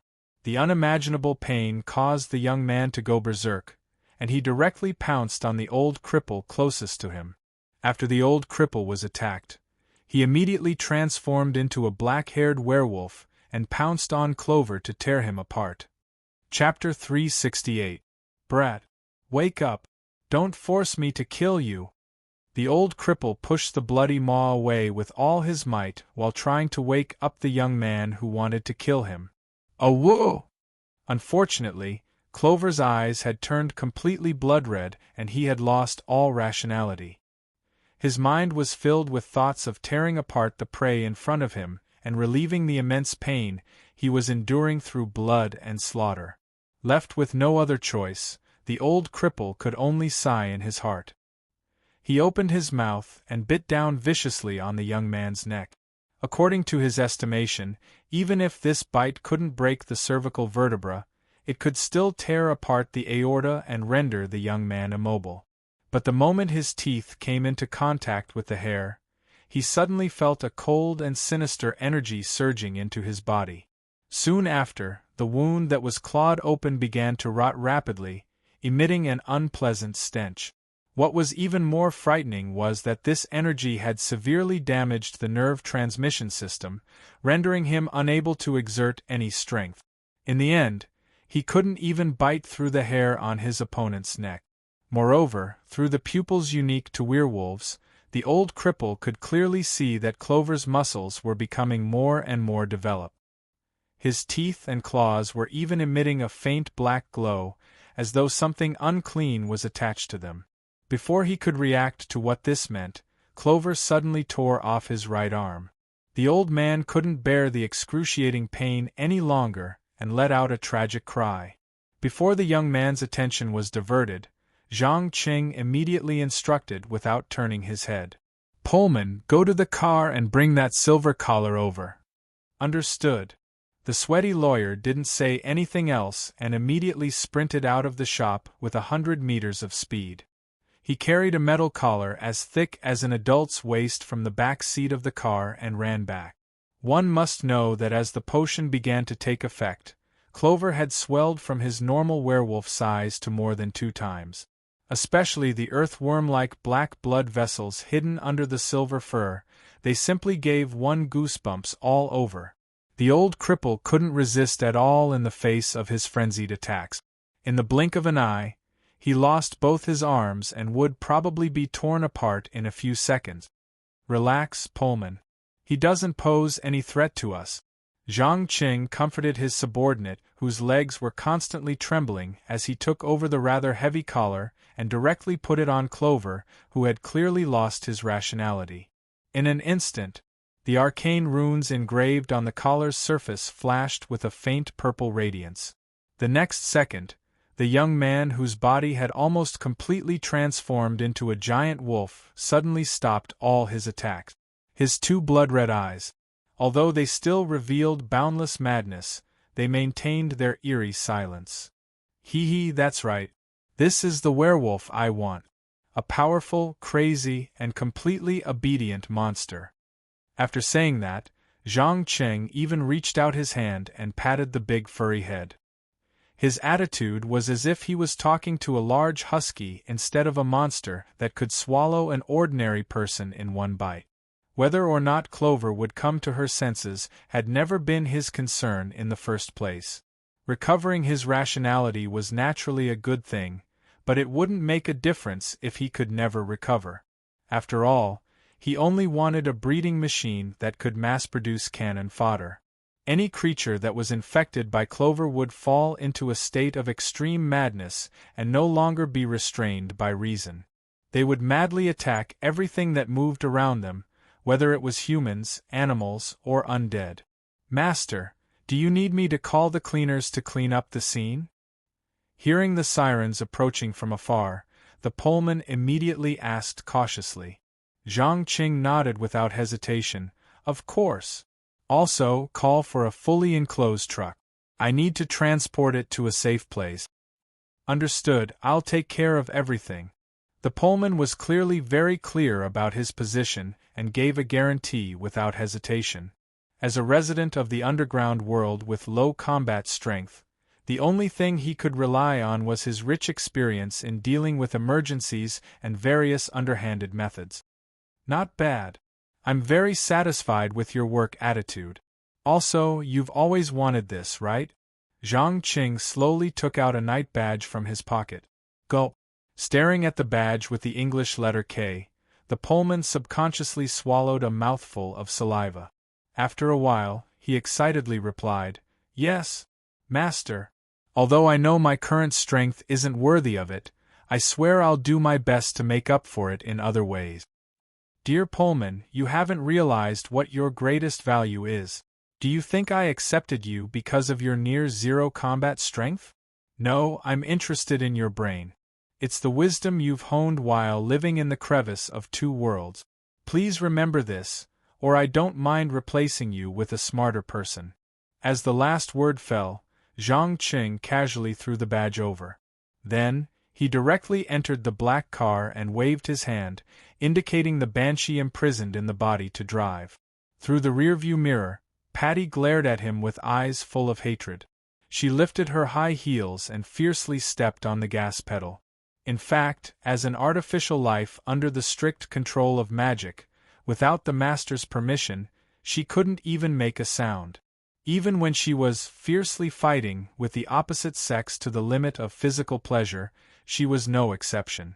It had to be said that before Miles died, he was extremely cruel to this enemy who had harmed his family. If his life hadn't come to an end, he might have used all kinds of terrible torture methods to torture her. Watching the car quickly disappear at the end of the street, the Pullman took a deep breath and gently wore the badge on his chest. Then, he raised his head and said to the dying old werewolf, "I'm sorry, old cripple, I'm afraid you won't be able to continue your usual luck today. Kill me. Use the silver shotgun on the wall. Cough, cough, cough. Hurry up. I don't want to become a mindless beast." The heavily injured old werewolf spat out dazzling blood foam. His tone revealed a trace of urgency. He could feel that the dark energy that had invaded his body was invading his brain. It wouldn't be long before the reason he was so proud of collapsed. "As you wish." The Pullman took out a handkerchief and wrapped his right hand. He took down a rather old wooden shotgun and stuffed 2 bullets with special markings into it. He aimed at the old werewolf's chest and pulled the trigger. Bang! After a loud bang, the old werewolf trembled violently. His eyes quickly lost their luster. Without asking, it was obvious that his heart was pierced through by the silver bullet. He couldn't be more dead. After doing all this, the Pullman took out a lighter and burned the handkerchief that was stained with fingerprints to ashes. Then, he calmly called his former colleagues to deal with the aftermath.